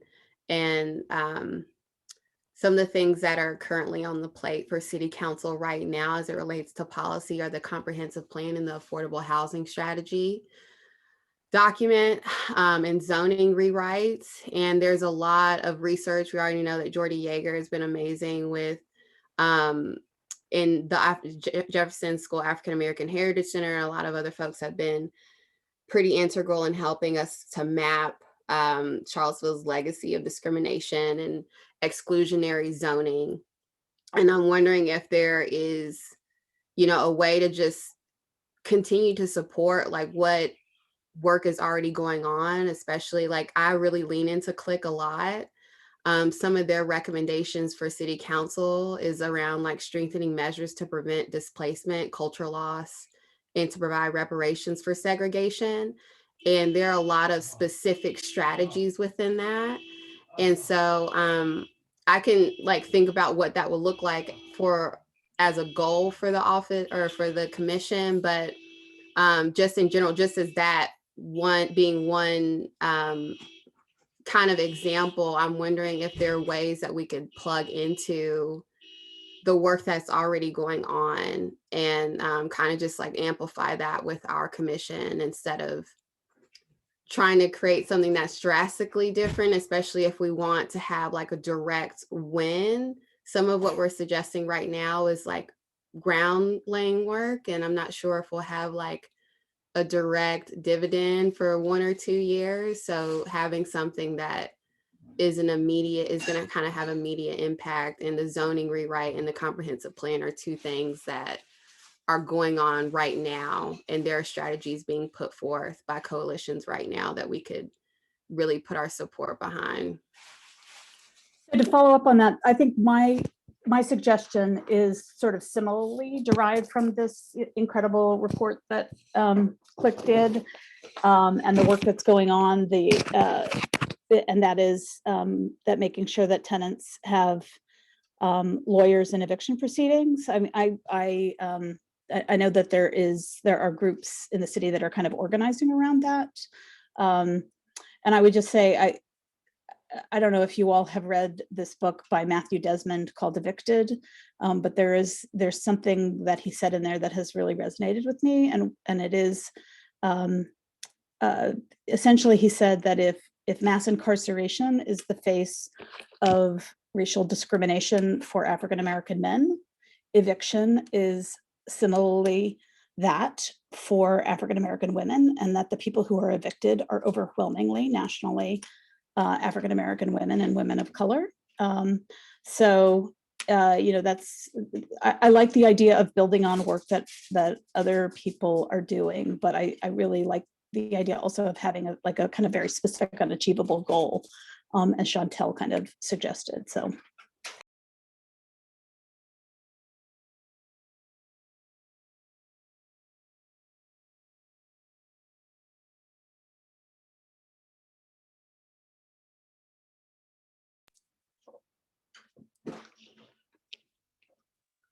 Todd?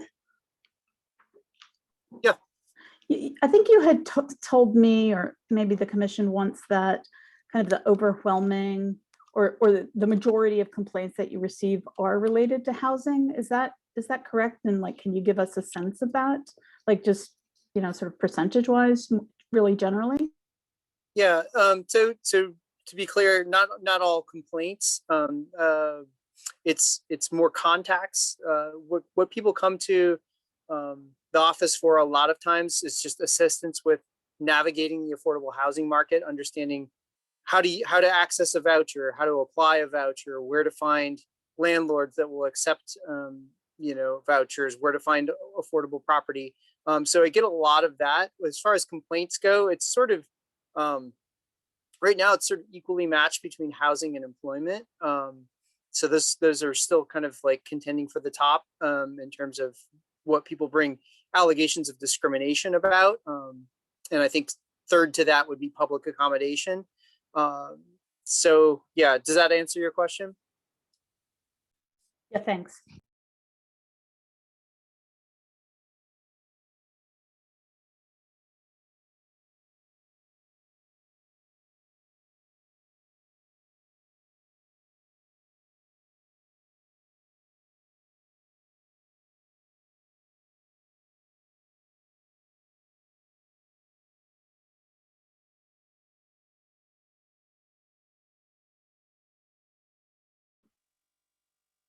So there are a couple ideas on here that people haven't spoken about, and I just want to invite people to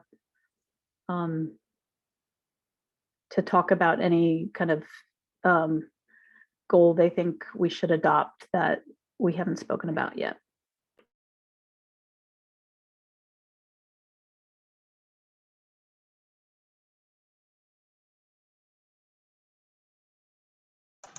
Raising my hand, but I'll just jump in there. I put the little bit there about our regional jail's relationship with ICE. This is more of a personal opinion. I'm personally opposed towards any movement towards like cooperation with ICE. That includes 287G agreements, us functioning as much of a sanctuary city as we can. And that kind of goes underneath this point about supporting undocumented residents in our community. So that's what that looks like to me. So I absolutely agree with you, like on a personal level. But I'm wondering, like, what does success look like if we adopt that as a goal, right? What are we actually, doing specifically?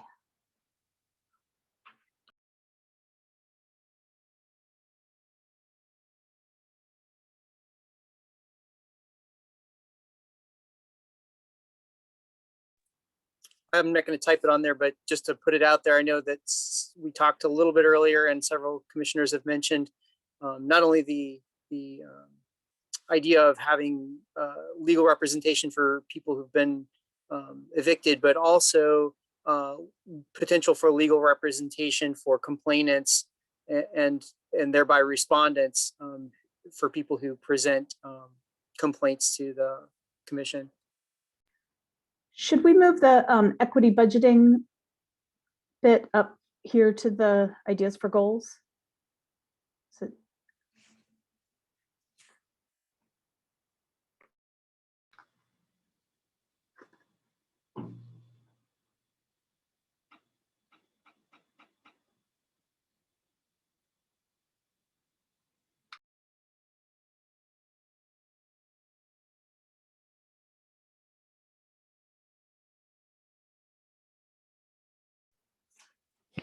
all right, folks. So I think there's a lot of really good ideas here. And my suggestion is that if we want to do something really well and something that we think is really important, that we should not do all of these things this year, that we should really prioritize,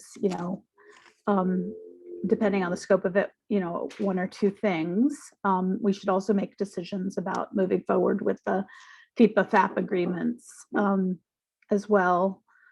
So, I mean, I don't want to cut people off if they have ideas for additional ideas for goals, but maybe we can move into the, sort of the discussion about what we should prioritize.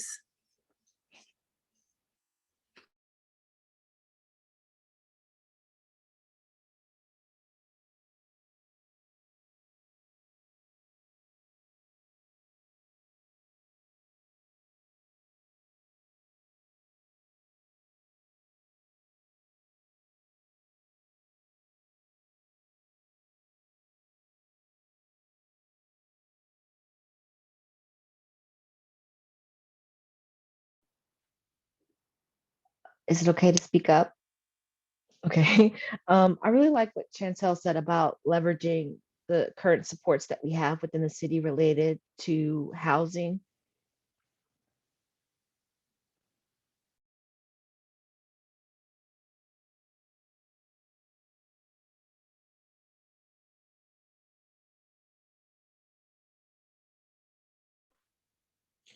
Did we just lose audio?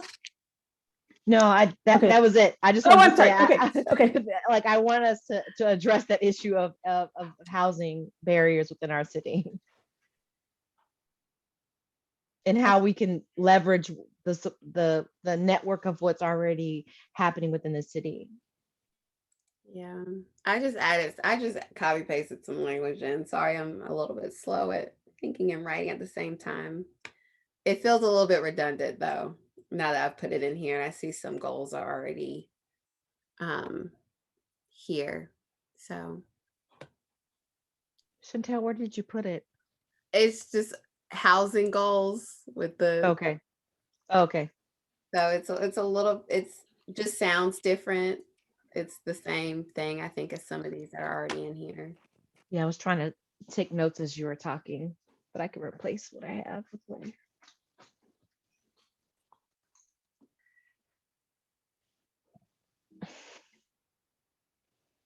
So Mary, I mean, do you want us to go like for each one, like just start at the top for this goal, have a discussion, decide a priority, yay or nay, or you just want people to chime in? Well, that may be more efficient to just go through them. And I want to encourage people to be really, specific, right? Like what would we do and what are we like actually, hoping to achieve? So, I mean, I think I've mentioned, I'll just go because I started this.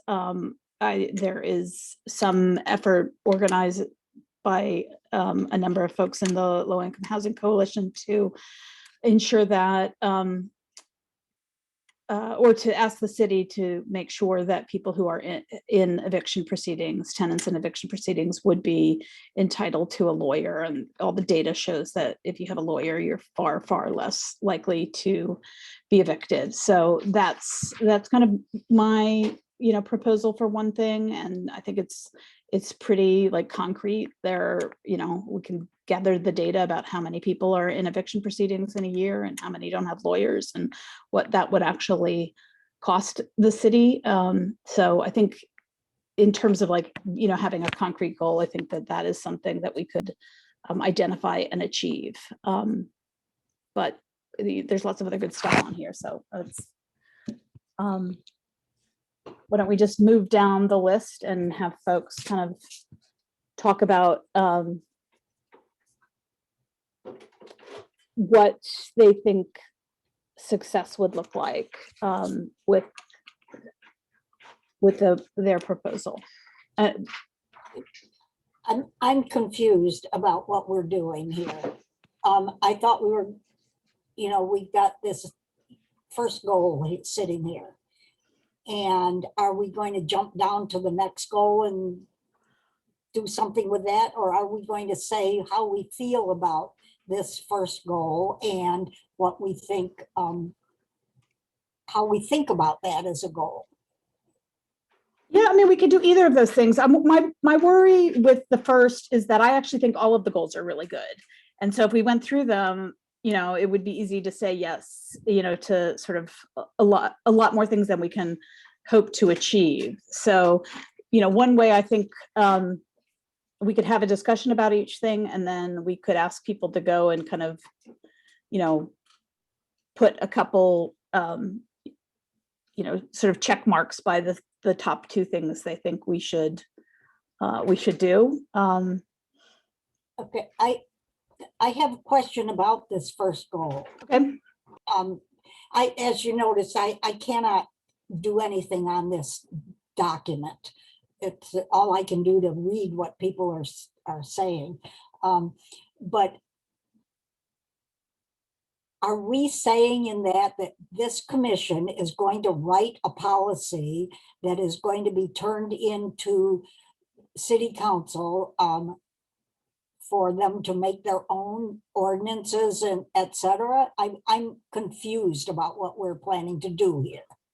Well, I'm not sure we're planning to do anything, but my sort of suggestion about it would be that we advocate that the city adopt this as a policy and we take specific actions to There you go.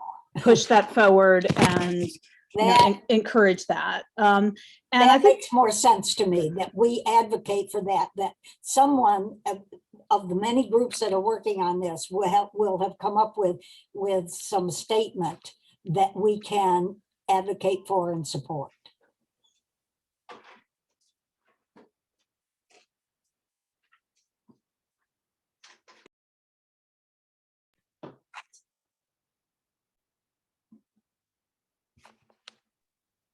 Well, I like the first one. Mary, I don't know if you want us to get into the weeds about it, but I just have one question, and that was on kind of like, so as we're thinking about all these goals, should we be thinking about partners that would help us carry them out? Because obviously we're a volunteer commission and we only have so much time. I think the third part of this session is like identify the tactics to reach our goals. So I think once we sort of say like, these are the things we want to embrace, then we should get more in the weeds on like, how will we do that? Who would we work with? I mean, it's a little chicken and the egg because we want to believe we have partners and that these things are achievable before you want to like say, yes, this is the thing, I want to do. But I would suggest that sort of the specifics of like, what we would do, month by month, that we would get to kind of further down the agenda. And first, what we want to do is sort of prioritize the things that we want to work on.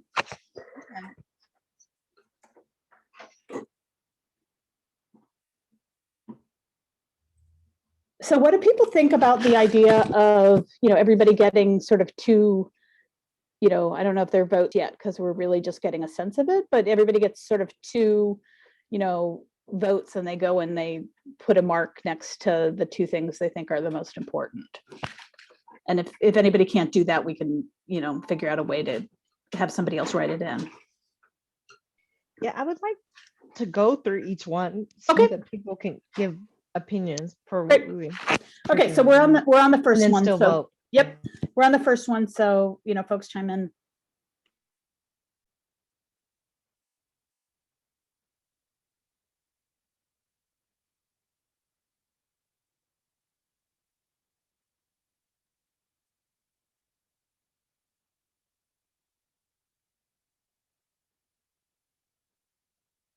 Questions or comments about it? Does somebody think it's like, really a dumb idea and we should choose something else? Or again, I want to know what we mean by support tenants by creating policy. This is something that's a goal from the commission. Does that mean that we are creating a policy? We can't create a policy. I know, think, and right? that's why I can't support the wording of that. All right. Well, we can reword it. It's to advocate for the adoption of a city policy. Yeah, I think when I was writing it, I kind of saw this as developing pipelines for legal representation, whether or not that's a policy, whether or not there's already a policy and it needs money behind it. I don't know. I haven't, honestly, I'm not going to assume that there is no policy that exists to help folks with evictions. There's definitely no policy that people are entitled to lawyers, right? I mean, they can go to legal aid and, sometimes legal aid can help them, but there's, lots and lots of people who go through eviction proceedings that don't have lawyers. If to give a perspective on, the other bullet, that I sort of tagged on there about complainants with, say a complaint of discrimination around something that that like a legal aid doesn't even have in their mission, like public accommodations.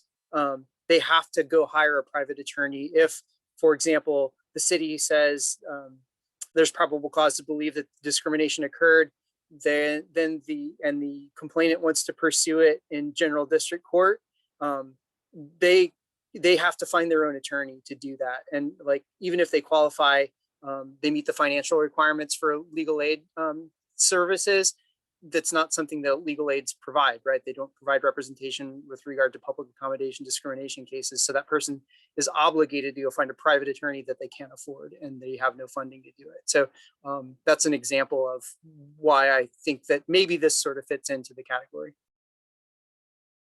Yeah, and I mean for all this to be wordsmith, I'm just trying to take notes as people are talking, and so I'm sorry if that is misleading. I just was trying to type notes as everyone was talking and giving feedback about what the outcomes were for each one.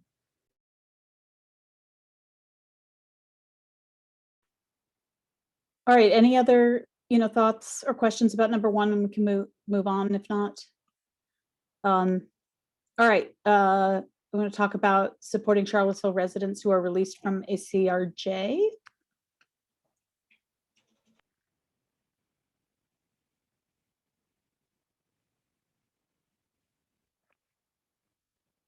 I think that's a great idea. I don't really see that as like the commission can't start a program.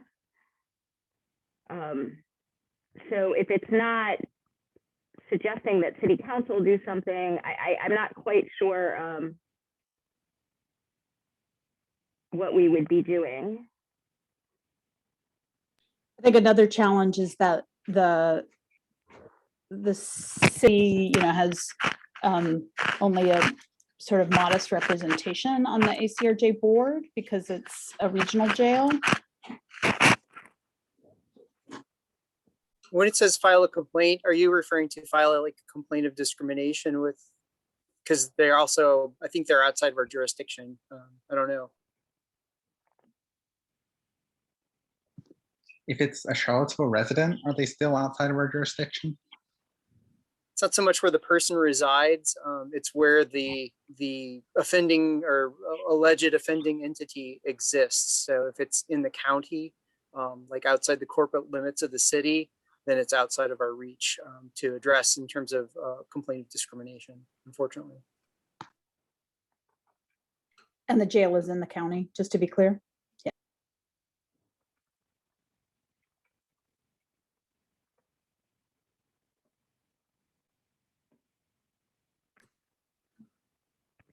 Okay, any other thoughts or comments about this bullet point?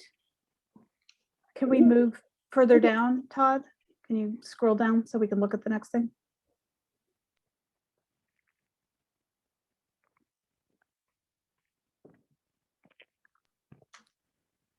Okay, support undocumented residents and their ability to move freely and safely about the city. There, I want to encourage whoever wrote that to kind of tell us, sort of specifically like what we would do, and what this kind of specific goal would be.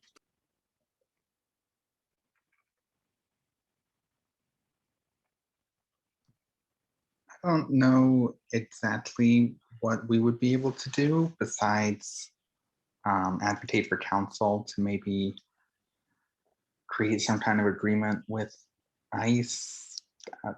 I'm not entirely sure.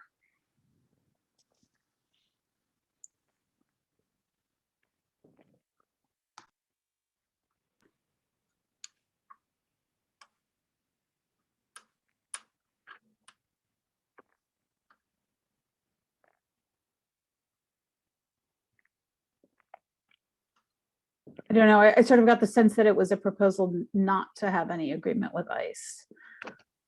Well, I mean, like maybe an agreement that ICE wouldn't do anything in the city without informing council or something. I don't know. I'm not really sure what our abilities there are. Yeah, I mean, have spent a lot of my career working with undocumented immigrants, and I am not convinced the city could do that, right? There are these cities who've declared themselves sanctuary cities, but it's not because they reached an agreement with ICE. It's because they told ICE to, get lost.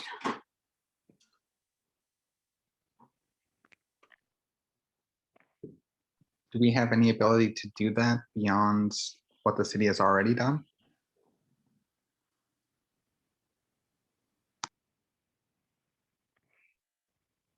I honestly don't know that we do. I mean, Mary would know better than I do, but for example, I don't think the Commonwealth Attorney's Office is actively cooperating with ICE if they have a defendant who isn't documented. Right, so I'm not quite sure what more we could do. Yeah, I think that's my hesitation about this one too, even though I feel deeply about sort of the general goal. I just don't know what we would do.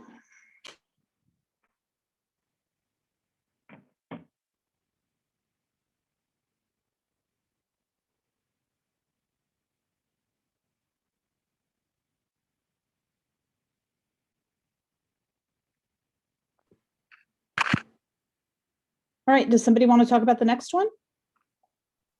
That's me. I'm still working on drafting it. Okay, should we skip it and come back? Or do you want to talk about it now? That's fine. I know that before I joined HRC second time around, that you all were already working on a project that a citizen had come to you asking about increased visibility and disability in our city. I don't know what the current status is of that, but maybe that's something we could continue. It also just intersects with a lot of the things I think the commission has already committed to over the years in terms of increased accessibility and ensuring that we have ADA compliance of all city services. Catherine brought up that disability would be something to look into for equity-based budgeting in terms of ensuring that all of our city infrastructure and transportation is accessible for all residents. And so that is what I wrote. I'm very much in favor of this as a continuing goal. It's one of it's C in our roles of the Human Rights Commission, identify and review policies and practices of the city. We have not done nearly enough about city services that are related to people with hearing disabilities, city council meetings. I think we really need to, I mean, it's a very attainable goal. There are things you can put in place to actually work on this and get something done. So I don't know if this would dilute the idea of this goal, but let me just ask, like, would it be possible to add to this language access for limited English proficient folks as well, right? I mean, like the city website's not available in Spanish. What material, right? Or is that just, There are all sorts of areas that the city is not providing proper services for people with all sorts of disabilities. And I think it's something we could easily look at and work on, I mean, it's just easy to do. All we have to do is find out what's not being done and advocate for getting it done. Yeah, just to be really like persnickety as a lawyer, like not speaking English is not like a disability under the ADA. There is an obligation of the city to provide, interpretation and translation services under certain circumstances. So I know that's just being persnickety, but yeah. I mean, that could fit as something to go under the supporting undocumented residents in our broader immigrant community in their ability to move freely and safely around the city, is having city resources available in multiple languages, right? And improving access to non-native English speakers. Well, I mean, the goal could just be accessibility for, people with disabilities and, folks who speak limited English, right? I mean, accessibility and think of I think it they're both great goals. I just broadly. see them as separate things to accomplish. They actually feel really related to me. I mean, I think there are ways that they're very separate, but I think there's a lot of ways that they are very similar if you just think about accessibility to services. And I'll just point out, like, our meeting right now isn't subtitled, it isn't closed captioned, and that's an easy thing to do on a Zoom webinar. So I'm not really sure why the city doesn't have that available.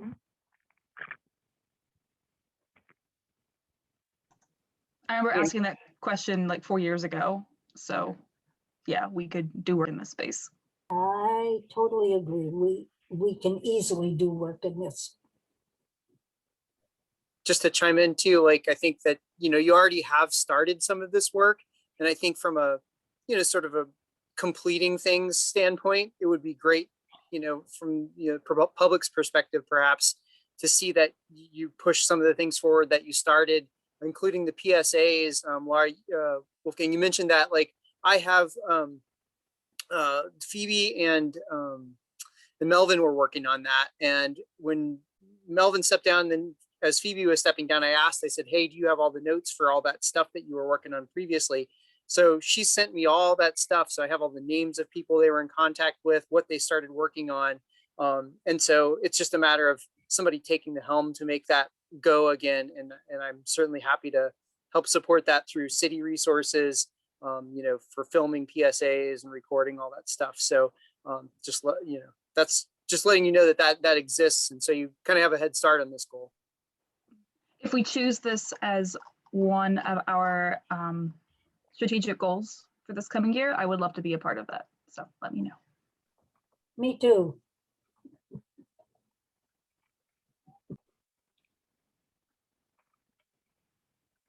All right, so address barriers to housing. I know we've talked about this a little.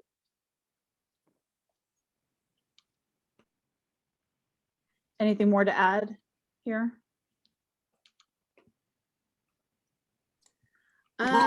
I do have a question. How of our the movement toward collaboration with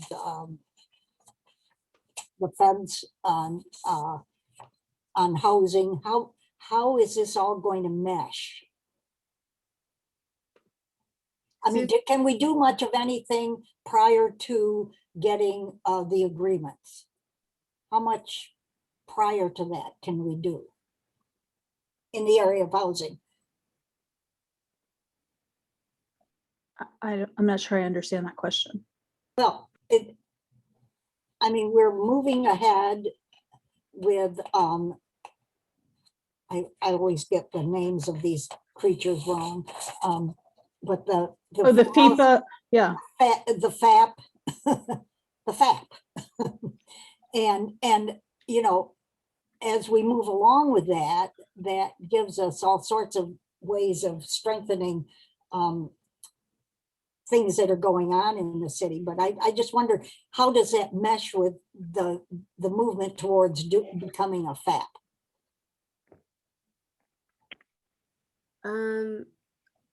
I can try to answer that, Sue, because I feel like these two, I know a lot of people worked on the housing barriers goals, but I didn't think that FAP had really anything to do with, like, as a city, how we advocate locally for different zoning policies. Yeah, I don't think they're really related. I think we could definitely do this work without a FAP agreement. Yeah, I agree with that. And I know somebody just typed in the source of income requirements. Can you speak to what that is? Yeah, someone put income requirements and then I went and put in source of. So I don't know if that person was talking about the source of income requirements, but for folks that don't know, as of July 1, it's illegal to discriminate against people for source of income. So if they're using a housing voucher to cover their housing, it's now illegal. I think we already have updated our ordinance to agree with some of the Values Act work. And so being able to address those barriers, folks, even though it's illegal, there are a lot of other sneaky things that landlords can do to not give preference to people who may be seeking housing, or just, you know, kind of look at those types of applications as not as favorable as another person if there's more than one applicant in the pool.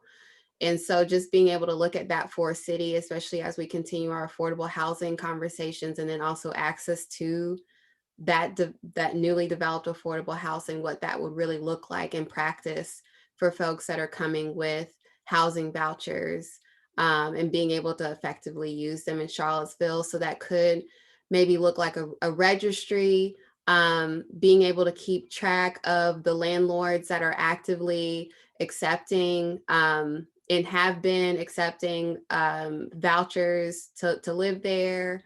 It may look more like programming on Todd's side. So he does a lot of housing counseling and needs to refer people to different places that they could live. And so him having a pipeline where he knows that there's housing available, and there's a relationship, or at least an understanding that if Todd is referring folks to certain areas to live in, that those folks are likely going to actually be able to live there. And so that's what I meant when I added the source of income to that. I don't know if there's other things around with income requirements that someone may want to add to.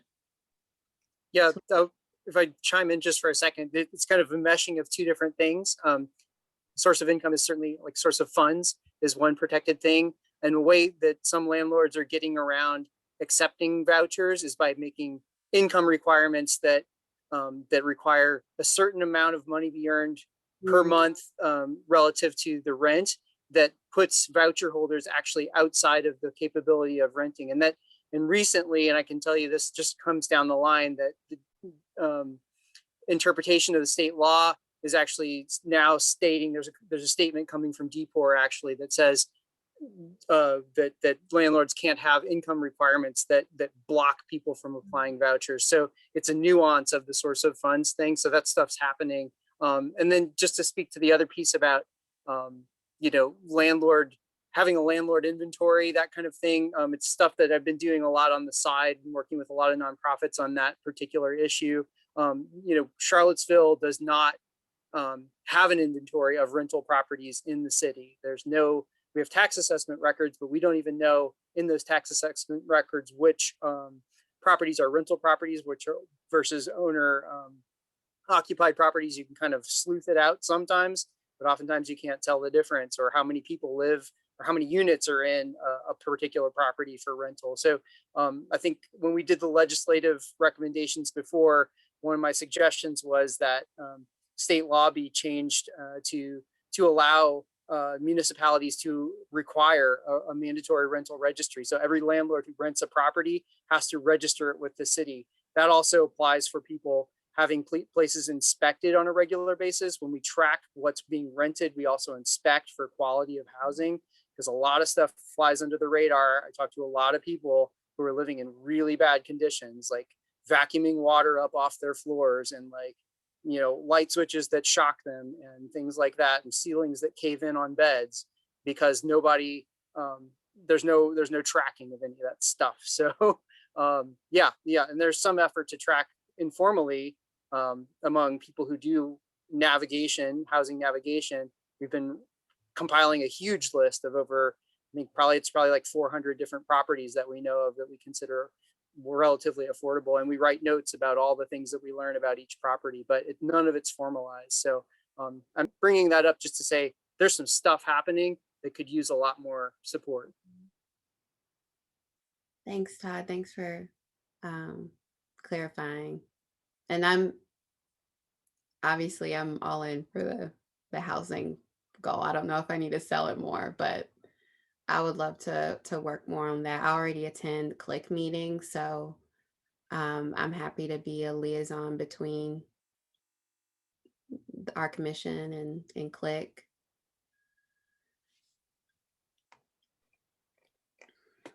So I don't know, I can't see it, but I think that the last thing is the equity budgeting proposal. And I know we've talked about it. I don't know if Catherine, you want to add any more, if anyone has questions or comments about it? I don't really need to add any more. Obviously, I think it would be great. I'd love to see us have a big idea that we sort of incrementally work toward, but there doesn't seem like there's a lot of enthusiasm. So I'm happy to take it off the table. I'm not sure where I'd take it off the table. Yet.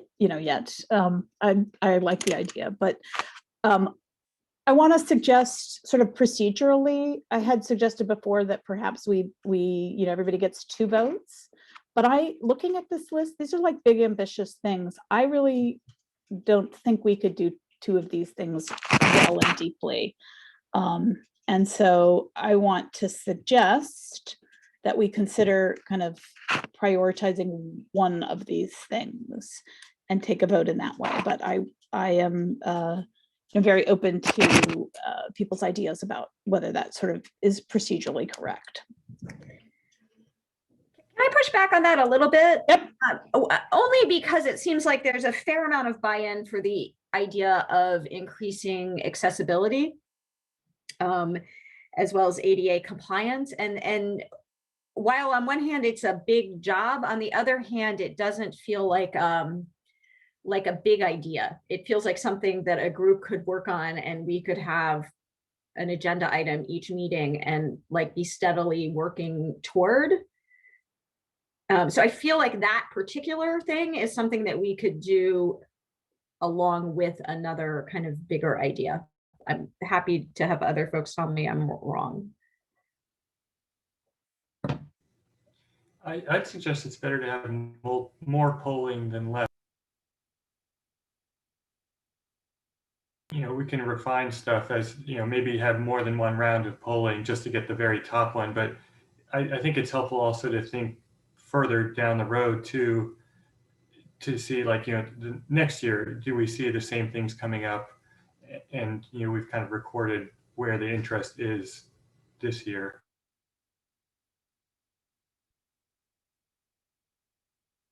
All right, so what do people think about, I actually can't see everybody with this, but Oh, I'm sorry. go ahead, Chantelle. I just have one more thing, because I just noticed it was in the strategy section.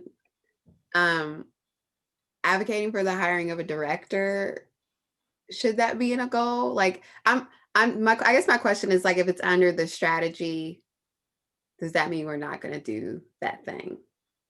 Oh, no, I absolutely don't. I mean, I think we absolutely have to do that. I think it's a strategy to, if any of these substantive goals, like, we need a director to help us. So I wasn't seeing it strategy as like a lesser than thing. I was seeing it as here are the things we need to do to accomplish, our goals. And one of them is like, I mean, I don't see any world in which we're not advocating for a director.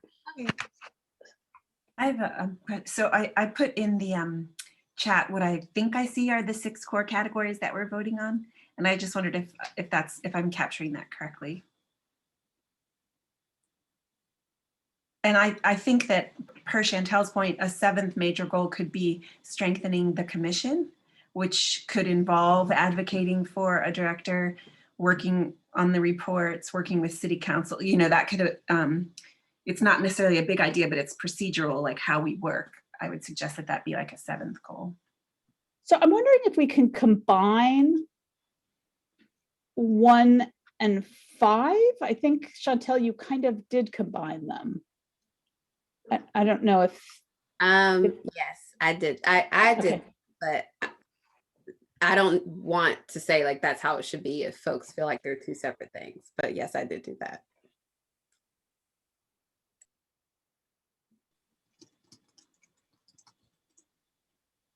Wait, 1 and 4 or 1 and 5? 1 and 5. Just basically get rid of 1 because Chantelle already wrote kind of the idea of it into 5, right? Yeah, it's under 5. So it'd be, Jeanette, I guess it would be tenants' rights and housing barriers. And I just put it under housing goals.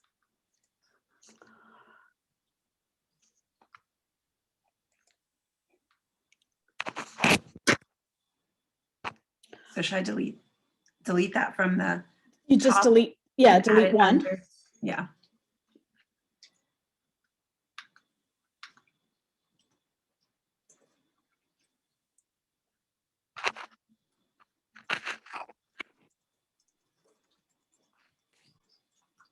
So I wanted to suggest like a preliminary, not official vote, but just sense of things by like doing thumbs up, but I can't actually see everybody when We can stop sharing the screen. Yeah, is that okay? Can we do that so we can just do, thumbs up? So, based on Catherine's suggestion, maybe we each get 2 thumbs. That is, we vote for 2 things to kind of try to not officially vote, because we'll get to that shortly, but to kind of get a sense of where the commission is. All right, so everybody's on their honor not to use more than thumbs 2 times. Wait, hold on. I only get to vote for one thing. No, everybody gets to vote for 2 things. Okay. Right. Wait. I'm not calling it a vote, right? Because we're not having a, official roll call vote. We're just, giving a Temperature sense of- check. Yep.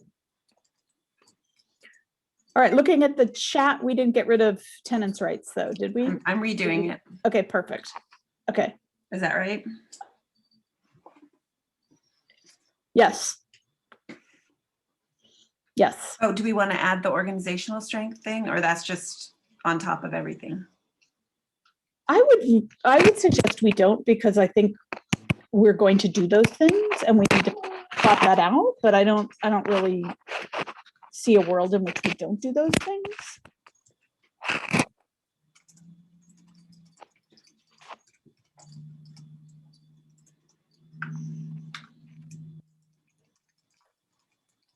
All right, we're ready to start on this? Okay, I gotta pull up can't do 2 things at once here. Okay, so the first issue is re-entry. Can we see any thumbs up for that? I think people should turn on their video if they can. Otherwise, just you can raise it. All right. Also write in the text our 2 priorities. Yes. Okay. That's true.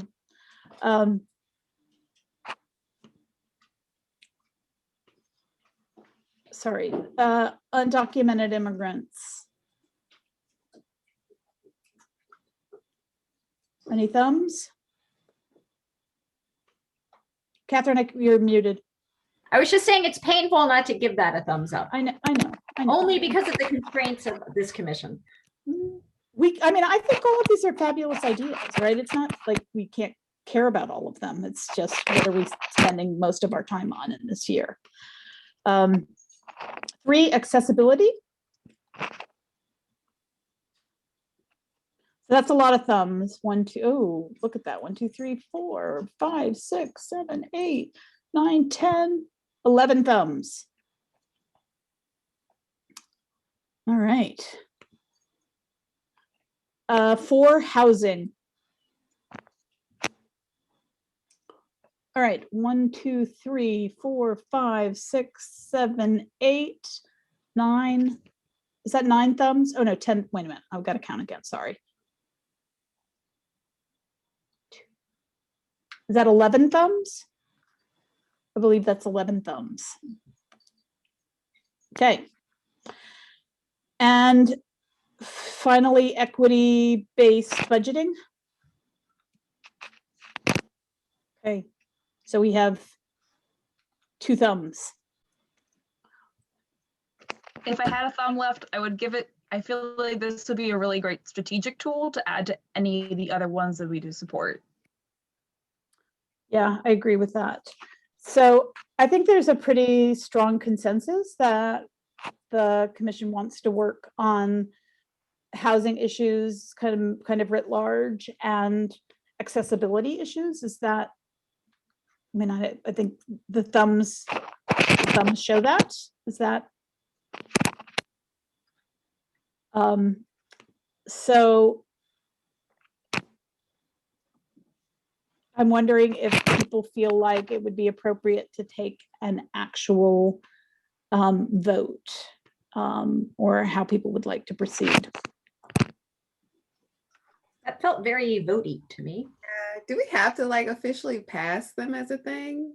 I don't know. I never know when, like, you know, Todd tells me that like people have to be called on and there's some like vote. So if I'm wrong about that, I'm glad to not do that.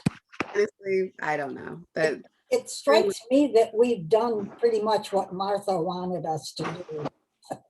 Yes, that's what I was just raising my hand to say, is that is pretty much how Martha's rules work. Yeah.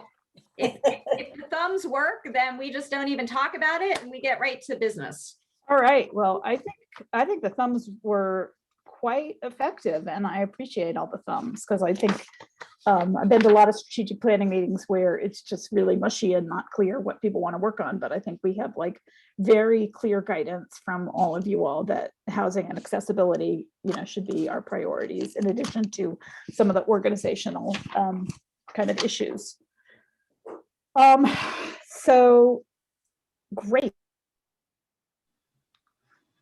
Look at that. And we have 45 minutes still to go. This is really exciting. Okay, are you all being excited, or are you raising your hand? I'm raising my hand. Jeanette, go ahead. Thank you. Thank you so much. This was a really interesting process. I think that the strategies are also important, and like some of the things that I see coming up, and you said this, Mary, about strengthening the commission and our relationship to council, and then also the research piece, and then the building community connections. I don't know if you mentioned that, but those seem to me to be the three strategies that really emerged that could be applied to each of the above goals.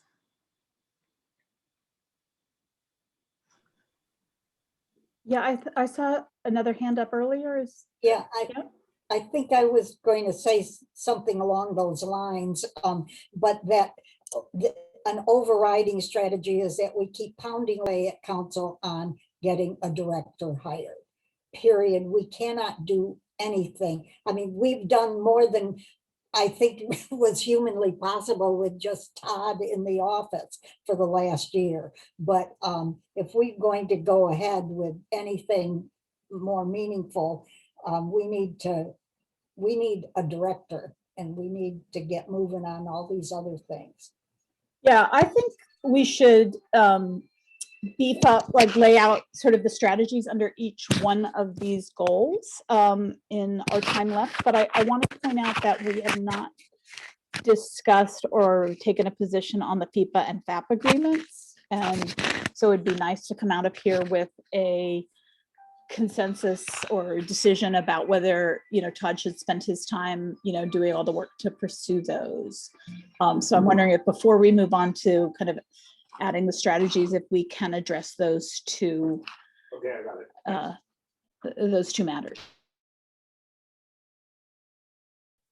I think he should pursue them, and it gives greater credence to the need for a director.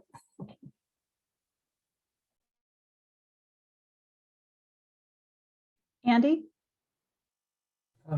Is there any advantage of pursuing one instead of both? Because it sounded like the FHAP had more sort of supports for the office and such. So would it make sense to like direct energy towards one more than the other? Todd, yeah, I think your view sort of generally as the most knowledgeable of us would be really useful. So I think based on my read of things, yeah, you get a little bit more support through the process from HUD as you pursue the FAP. And I think what you know, in our conversation with the EEOC, it was more like, you know, sure, do it if you want to, if you think you can comply with our rules. Basically, it was sort of the conversation. It was interesting because the director of the program was there, and she was like, are you sure you want to do this? I mean, to be honest, she was a little bit like, are you sure you're ready? Because we're gonna require some things of you. And so she said, think about it really carefully. Whereas I get the sense that, from our conversation with Eric, they're like, yeah, come on, you can do this. We're going to support you. And we have maybe more to gain by entering into it. So that would be my 2 cents. Yeah, Wolfgang.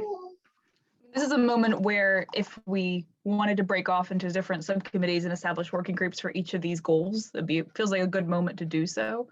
And it's also worth mentioning that needs more than 9 people on the commission to do it. So.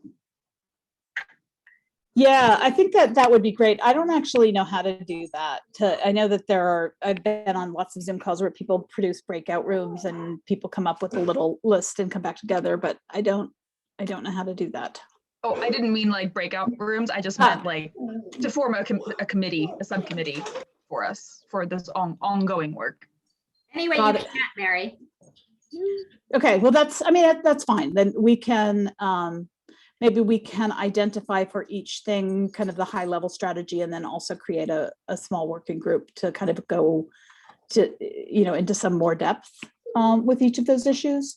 I would love to resolve and get the sense of the commission about the FIPA and TAP agreements, about whether we do want to initially pursue both of those, one of those, or neither of those. Can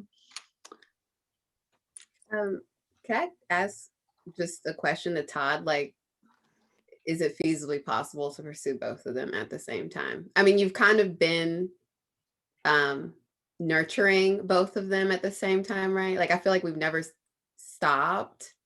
And what would it look like moving forward to really put energy behind them? Yeah, the initial steps aren't super complicated, and I think I can weave them in between kind of my other duties. It's like, in my thoughts, it's like, got to start drafting the updated ordinance, and I would love to work on that. I mean, a lot of that's cut and paste. Like, I could probably create a draft and then bring it to a subcommittee to take a look at, and then also Allison, obviously. And city council, right? We'd have to take it to. Yeah, I think we would probably like update the ordinance within, kind of the same process we did before, so that everybody in the commission felt good on it, and then we'd elevate that up to the city council to look at. So that's one process that I think could start. With the FIPA, it's more, you have to write a request letter. I don't know that we necessarily have any ordinance amendments to make to meet the FIPA requirements. It's more just demonstrating that we can handle the workload and reporting requirements. So we could start the request letter and sort of pushing that up the chain. Obviously, we'd have to get council's approval to do it based on the ordinance now. So that might be what we do, is draft the request letter for FIPA, if that's what you want to pursue, get that to council for approval, and then start working on the revisions to the ordinance so that we can get that for council to approve. So those would probably be the 2 main steps. I'd say that's probably several months of work, kind of intermittent work for me and you all, and then finally getting that to council. Yeah, I don't know how quickly that'll happen, but that's where I think it's possible. So it sounds like we should, thumbs up each one of those things individually, because there may be, some folks who think we should pursue one and not the other. Are we ready to move on to a thumbs up? All right, so all of those who think that we should at least pursue the FAP agreement, can you give us a thumbs up? Okay, so I'm 1, 2, 3, 4, 5, 6, 7, 8, 9. Okay, sorry, I'm gotta do this twice to make sure. 4, 7, 8, 9. I have 9 thumbs. Okay, and Did you get Alex's hand? I did. I'm certainly open to the idea that I counted wrong. If anybody counted differently, let me know. Is it easier for us to use our Zoom raise hand? Oh, maybe. I mean, it's the same. More visible, I think, but. Yeah, okay. All right, let's try that. Okay, so those who think we should pursue the FIPA agreement, raise your hand, please, or thumb.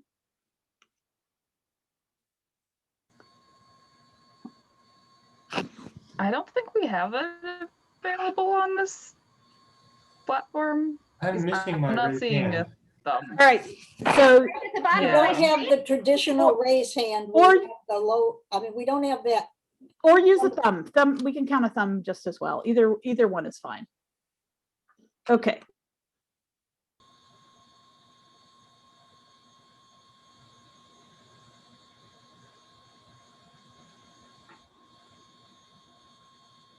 Did you call it again? Looks like 100%, 11. Oh, maybe not, sorry. What are we doing? I still have my hand up in the panel. So there are 6 people that have their hands up in the panel. Well, it strikes me that we have a strong majority on both of those matters. Does anybody disagree with that?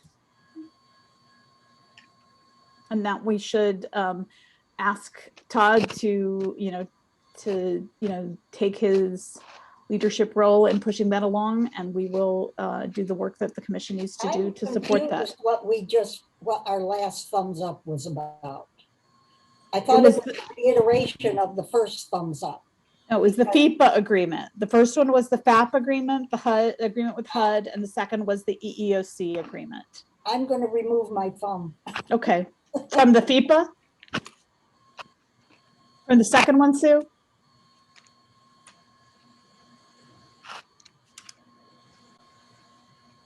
Sue, you're removing your thumb from the last vote? Is that what you're saying? Yeah. Okay. Oh, you can't see me. You can't see me nodding my head. Oh, no, I'm sorry. I can now. I have it. I changed the view.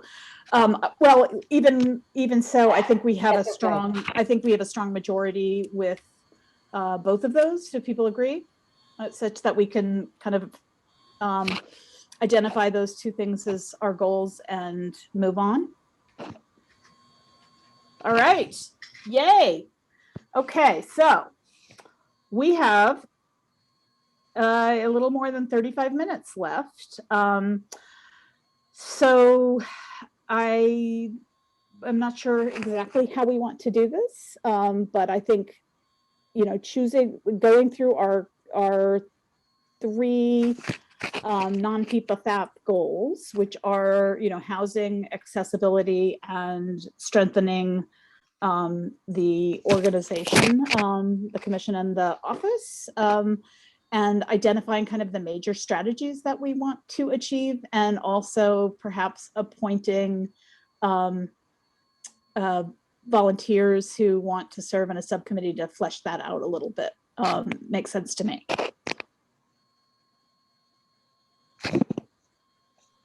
Make sense? Yeah. Should Todd, do you want to bring the Google Doc back up?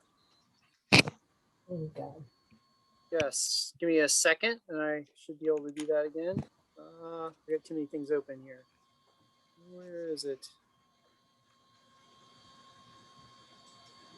Here it is. Too many things. Okay, here it comes. Where do you want to be on Google Doc? I think Top? I think we should create another line under the 2 items that we voted on. They're at the top of the document. Yeah, and write strategies, right? So we could pull some of the strategies that people have already identified and kind of put those in here as appropriate.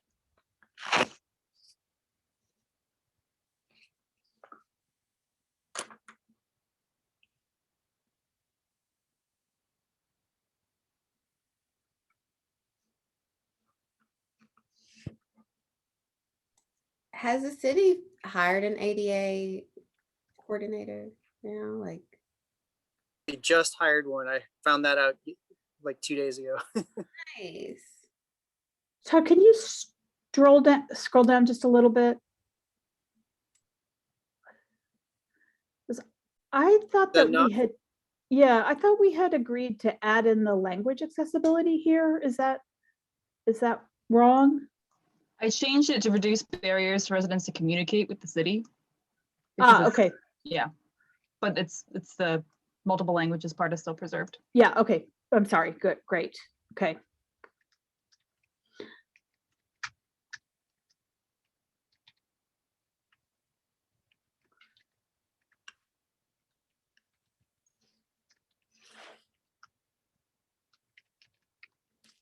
Do we have folks who would like to serve on a committee to flesh this out a little bit? I think we can add some strategies now, but I think to have like sort of fully formed plans on all three of these, we likely are going to need subcommittees.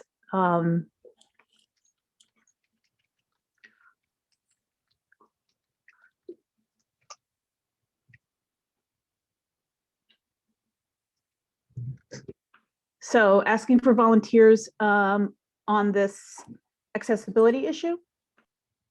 You've already got 2 subcommittee volunteers listed.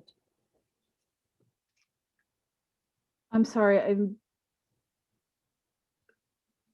oh, okay. I'm sorry, I didn't see that. That's great. That is great. Okay. Do you want to scroll down for the next one? What I wanted to do was to pull out, to look at the strategies we identified earlier. Todd, can you scroll down to those? I will do my best. Tell me when to stop if you would, so I don't mess it up. We down here? Yeah, to sort of pull some of these out and, you know, put them under the specific goals, right? I mean, it may be that we're going to do these, maybe these are all related to strengthening the organization, but some of them, it seems to me, are going to be strategies for the accessibility goal as well.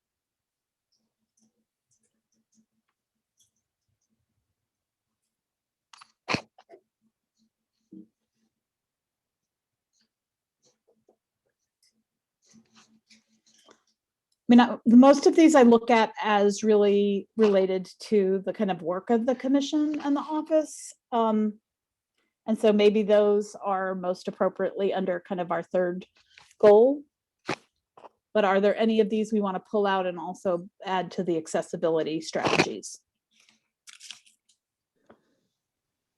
Maybe could you call out, I guess, to see them as individual strategies and not tied to that. So maybe if you can give me an example of how you felt these were tied to that goal. Well, for example, if we want to do a lot of outreach related to accessibility, you know, we might list that as a specific strategy under there. And we would also have that as a kind of general strategy under, you know, strengthening the organization.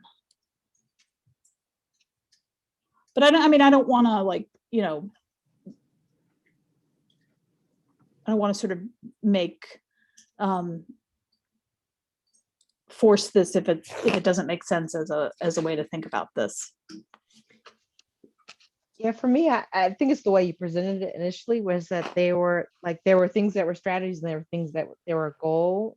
I mean, I agree with you that making it more accessible is a part of our strategy of increasing outreach, but I don't know if we need to necessarily call that out or distinguish this very differently in the strategies. Okay, that's fair enough. So why don't we create a subcommittee to work on the housing issues? We'll create a subcommittee for each one of these goals. Who would like to do that? I know lots of people care a lot about housing. As I understand it, Todd, we can only have 2 people serve on that subcommittee. Is that right? It just seems ridiculous given how big an issue it is. Sorry. No, it's a problem only in that we're restricted to how often we can meet. So we can have like up to probably 2. I think it's like, as Brian explained, we can like have 6 hours worth of meeting per month or thereabouts. Yeah. And I think we actually asked the question, can we like split that up into 3 different, like 3 different 2-hour segments? And he was kind of like, I don't know, but I think mostly what it is like you can have like one subcommittee meeting a month, plus your regular meeting. We just have to make sure that they don't have anything else booked, and that's kind of what it is. But if you only have 2 people, then there's no issue. We can just do more. We're nimble that way. I mean, one subcommittee meeting and one meeting doesn't add up to 6. Just to, you know, to name the math, right? It seems like we could have multiple subcommittee meetings. Well, I want to suggest, and certainly open to other ideas, I want to suggest that we not limit the housing committee to 2 people, because I just think it's such a big issue. And there's a lot of folks with different kinds of expertise here. And that we, you know, advocate with the city that we actually, you know, need that time for like an official meeting. What do folks think of that?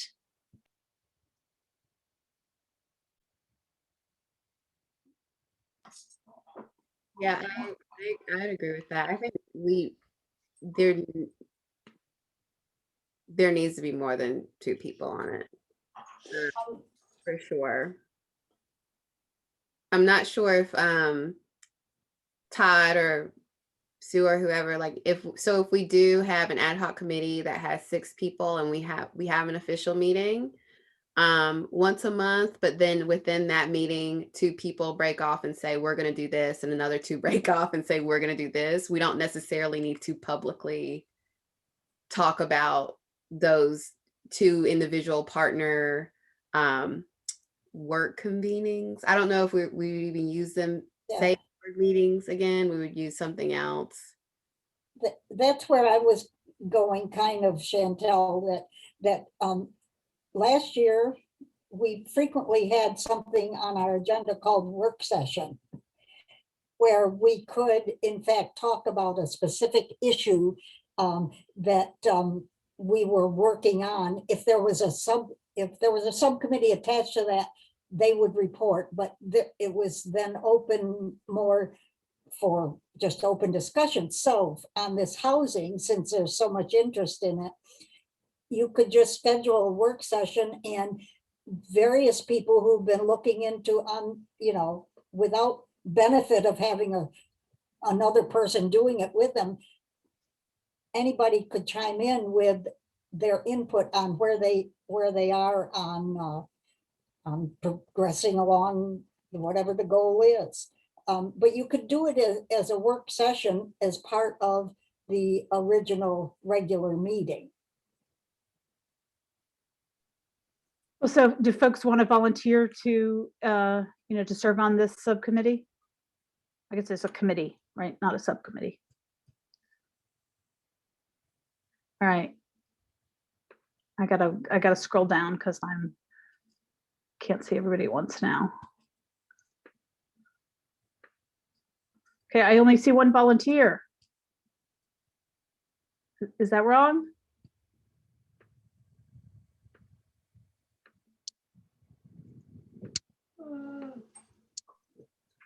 His hand is up, and I just put the document. So.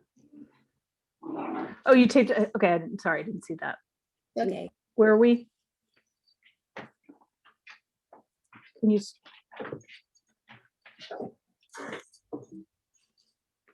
Are we adding, Todd, are you adding volunteers? Yeah, I was trying to figure out where that was on where we're at. That's under the housing one, right? Number 4. Is there a spot? I can type Number it in. 2. I think. It's on the first page. This one? Not this one. No. Nope. I probably don't rely on me for this. I'm kind of lost inside this. Go. It's on page 1. Right there. Oh, Slow okay. down. There we go. Right there. Oh, you already added it. Perfect. Thank you. Yes. I'm glad you're doing this. I get confused. I'm glad I could help.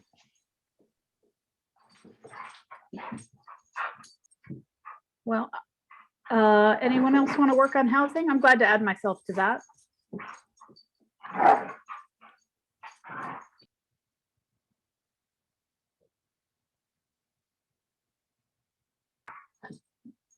All right.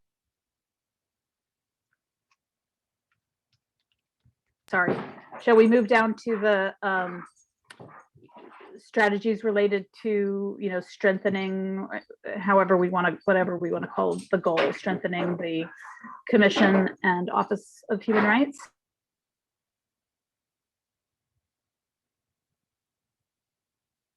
You mean going to the strategy section? Yes, that's what I was going to suggest.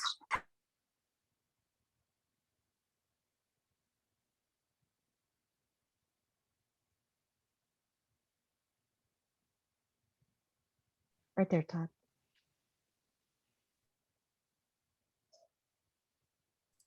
Does this need a subcommittee per se?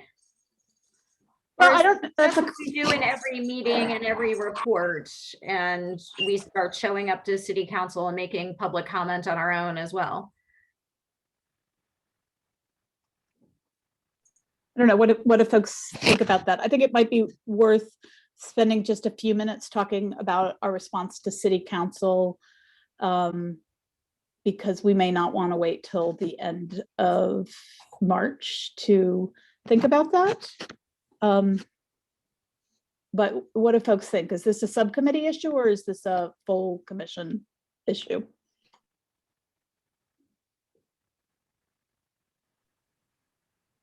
Well, I mean, only the chair speaks for the commission, so. And you all, you and Catherine are already signed up to look at our rules or bylaws or whatever you want to call them. I don't see any real, you heard what we all said today. Yeah, and I think we should definitely be planning, you know, very regular attendance at city council meetings where we each time sort of talk about these issues, like, you know, when are you hiring a director, you know, and kind of whatever those sort of procedural issues are that we want to raise.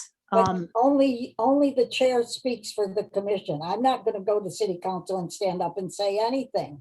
Yeah, we can all as individuals, we can also as individuals tell city council we think that a director should be hired, speaking on our own behalves, not speaking on behalf of the commission. That's something that every one of us can do. I find it hard to stand up and say, knowing that I'm a member of the commission and they knowing that I'm a member of the commission, for me to say anything that has anything to do with commission business. Unless so you can choose that, but it's not a legal requirement. It is well within our rights to stand up and say that, whether we're on or off the commission. Well, that's just where I am on that. All right, well, so I just want to come back to the question of, are we creating a committee to think about these issues, or is that, do we consider that that's generally not necessary? I don't think it's necessary. That's what we have a chair for, and staff and a vice chair, and you people work it out. I mean, Mary, are you asking us to specifically call what we want to be addressed by the city council, or? No, I'm just wondering if folks want an opportunity to sort of go deeper into these issues and divide, you know, and sort of think about, like, what does outreach look like? What do we want to do? And, you know, I don't know. I actually initially proposed a subcommittee, but I'm kind of persuaded by Catherine and Sue that we don't actually need a separate subcommittee on this. I think we continue to mix like things at the same time. So I don't think we need a subcommittee to give a response to city council. I would like to bring back our committee for community engagement. Oh. Great. So can you tell me a little bit about that, since I wasn't here? Who was that? Kind of what did y'all do?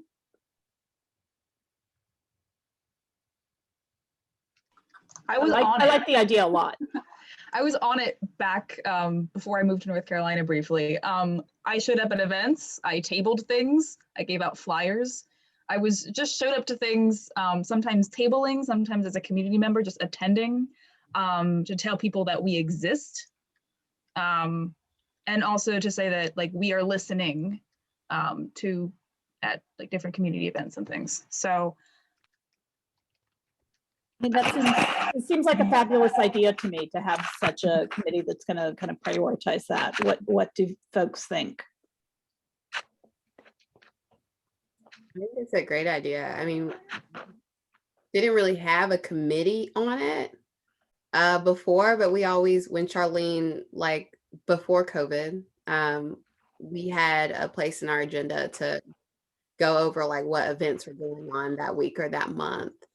And Charlene would always be open to folks coming and supporting. I think not this past summer, but the summer before, you know, we've showed at the backpack giveaways and things like that and had a table and made sure folks knew about their rights. I've tabled before with Charlene at open house for Charlottesville City Schools, and they usually invite, it wasn't an open house, it was something else, but you know, they invite folks to come table, and it's always a really great way to like remind people that they have the Office of Human Rights and here's what your rights are and all that stuff. So I definitely think we should have like an ad hoc committee on it now, especially because COVID has changed things, and I don't know how long we're going to be living this way. Right, so we have Jessica as a volunteer. Who else would like to work on this?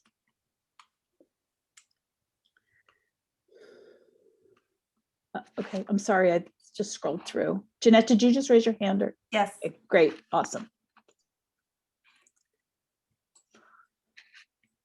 I'm happy to show up to stuff if we ever go back to showing up to stuff. Me too. I'd rather not be on the committee. Yeah, I think the committee can be the folks who identify opportunities, and you know, but you don't always have to be the people who show up, and certainly ask other members of the commission to do that. Could we spend just a few minutes discussing how we'd like to respond to the City Council about their recent adoption of the ordinance, and whether we think writing a letter makes sense, whether appearing before council makes sense, or kind of what the sense of the commission is that we should do to share our concerns about what has happened. And I know there was a suggestion earlier that we actually ask for them to go back and adopt the prior version of the ordinance.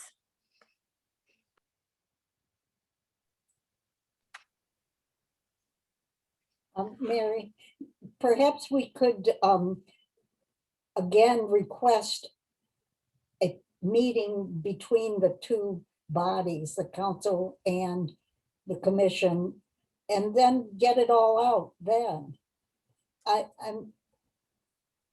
Otherwise, I think it's a responsibility of the chair to pass on the information. You heard all, and I'm sure it's in the record here, all of the comments that were made, and if you can prepare a statement that indicates that this is the sentiment of the commission, and we would like them to reconsider it from my perspective anyway.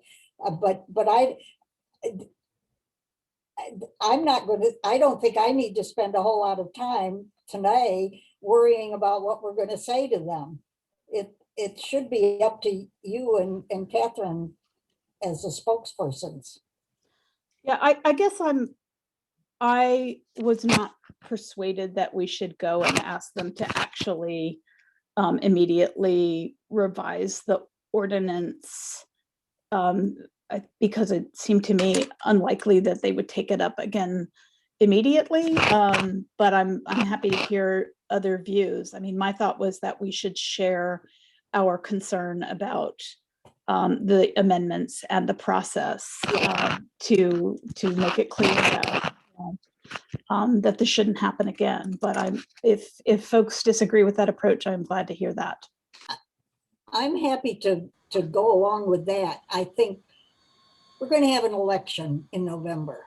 There are going to be some new, at least two new people, maybe two new people on the council, and that would be a time if we wanted to revisit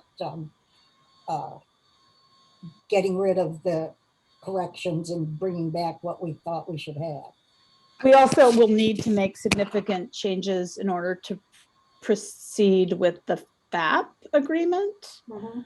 So that would be another opportunity to ask for changes. But I do think it's important for us to note the sense of the commission kind of immediately, because I don't want that opportunity to pass us by. But if folks feel differently and feel like we should, kind of immediately request revisions, I, would love to hear that. Lindell and I both have our hands raised. Lindell, I think you were first. I'm sorry, I can't see everybody anymore with the share screen. Maybe we can make the share screen go away so we can all see one another. I don't think we need it anymore. We're at the moment. So I would like for us to be very clear with City Council soon that we are very unhappy with the process, with exactly what happened, and that we want them to revisit this and to change it. How and when they do that is something that is up to them to decide, but I don't want to anticipate that they don't want to do it right away, right? I want to tell them that we're unhappy about the process and that we expect them to change it. I don't see anything wrong with us doing that. They can say no, they can do all kinds of things in response to it, but I'm pretty tired of anticipating what people are going to do. I just want to tell them what they need to do. Yeah. Sorry, who else had their? I agree. Yeah, It was okay. me. Okay. I agree. I think we have concerns about the policy that was enacted, the procedure, the way it was done, and then the ongoing issue of communication with council. And I think that we can definitely draft a letter that addresses the last two. I still have concerns about the policy, the 9 commissioners kicking the can down the road to March 1st, 2022. That might be a longer conversation, but I think we should create a statement sooner that addresses the last two, the ongoing communication and just the way that the commission put its work in, and it seems what got swept aside by just like one email from one person. Yeah, I wanted to raise one other thing I didn't mention, but when I was talking to a city councilor the Sunday, I think it was the Sunday before, the language about having to do a research, study was research, study, or project. And I was like, well, that's not that bad, right? A project, we're gonna have projects. But it changed without any of us knowing that. I mean, I never saw that new language, right? And I mean, I didn't object vociferously to the idea that we have to have a project. Catherine, have your hand? I just wanted to agree that I think we should send them a response. That while I think they should revisit the provisions, that we should do it when they're revising something else. I also wanted to address the idea that's come up a couple of times of asking for a joint meeting with City Council and the Commission, because I love that idea, but 3 different counselors have now told us in no uncertain terms that that simply isn't going to happen. That there are 60 commissions, that they cannot have joint sessions with all of these commissions, and that as long as there's no director and so much lack of structure within City Hall, that they don't even think it makes that much sense. Like we've just heard that from 3 different people. So while I would like it, I think it is not a valuable use of our social capital or whatever to pursue it. Okay. Yeah, Wolfgang. I had a comment about the research projects. I really would value some guidance from council on how we are to pursue that. I also have some concerns if we have the technical resources within our volunteer-based commission to be able to pursue, substantive, quantitative or qualitative research. If we are or qualitative specifically, if we are the research instruments, I sometimes I would question my own personal ability to be a research instrument, looking into just like race-based housing employment discrimination in Charlottesville. I may have what's our budget, right? What's our budget? Like, I may have the statistical analysis capability to do so, but like, are we really the ones to be able to pursue in-depth research projects that give the best knowledge to inform this commission? Because we could do research, we could do a research project, but if it's done badly, it might do more harm than good. So I really want them to give us direction in that regard. Well, I think Ernest, go ahead.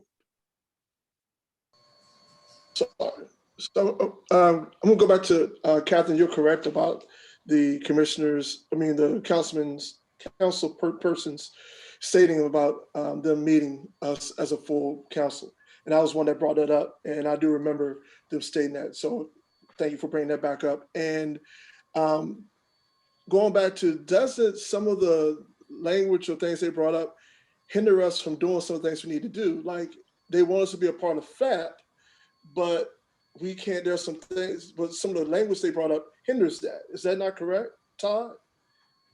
If they want us to be a part of FAP, but some of the things that they brought up in the revisement hinders us from doing that because of what they're doing. Is that correct?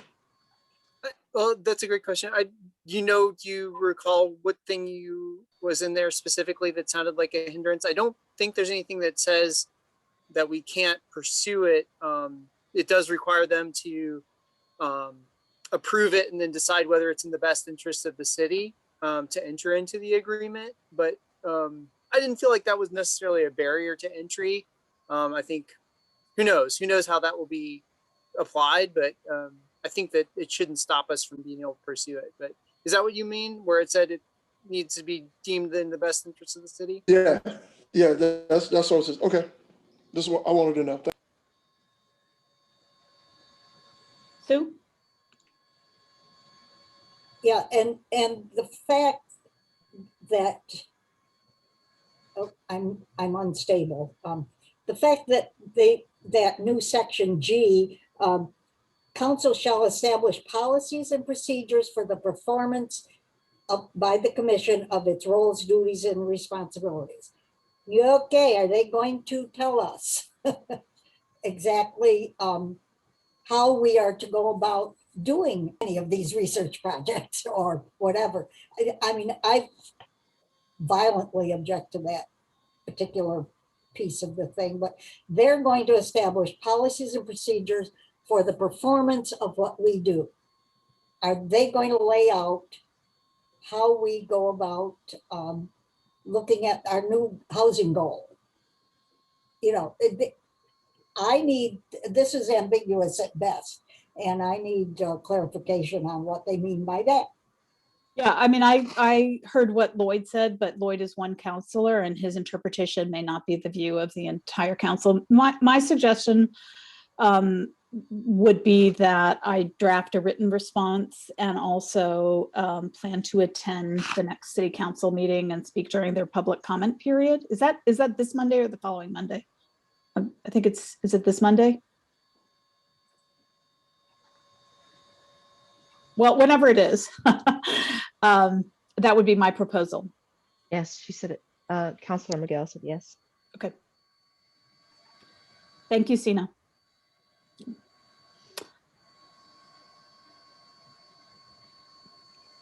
Okay.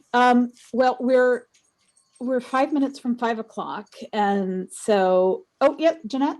Sorry, I just wanted to ask a question about process. I know in the past when our chair drafted documents, they were then shared with the whole commission to review. I know we don't have a lot of time before Monday, but I just wanted to ask if that was process or, if we wanted to keep up with that practice or just what folks thought about that. Yeah, we have two options. I mean, we have a couple options there. I would definitely plan to do that. Excuse me, my dogs are losing their mind. So one possibility would be to give everybody like lots of opportunity. We could put off attending this meeting and attend one, several weeks later. But I think that it doesn't send the message that we want. So I'm happy to draft something tomorrow and circulate it. It doesn't give people very much time to opine, but if folks are interested and willing to do that, I'm glad to do that. It gives us as much time as they gave you. All right, well, I will draft something and circulate it by let's say tomorrow afternoon. So you have tomorrow evening and sometime Monday to respond, and I will plan to attend the next city council meeting to kind of share those concerns. All right, I know that I'm not sure how the Zoom works and whether they just actually cut us off at 5 o'clock, but I wanted to just, kind of wrap up by thanking you all for, I mean, this is like kind of a miserable thing to have a 4-hour Zoom meeting. It's so horrible. I'm so excited about like meeting all of you in person and like interacting and having food and, like real human contact. So thank you all for sort of your dedication. I mean, everybody just was fabulous and paid attention and interacted, and we didn't all lose our minds. And I really, really am very excited about the goals that we identified. I think that this commission is going to do wonderful things, continue to do wonderful things, and I think we identified issues that are of really great significance to the city and its sort of work toward equity. Before we wrap up, just open it up to see whether anybody has any last words that they want to share. I really appreciate each and every one of you today.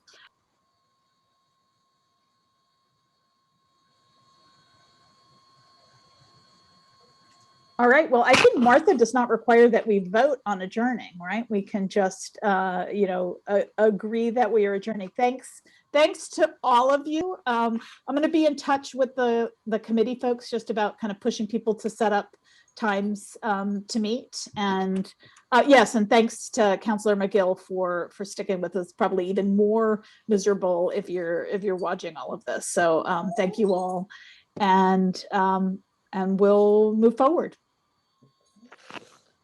Great work, everybody. Bye, everyone. Thanks. Bye. Thank you all. Bye.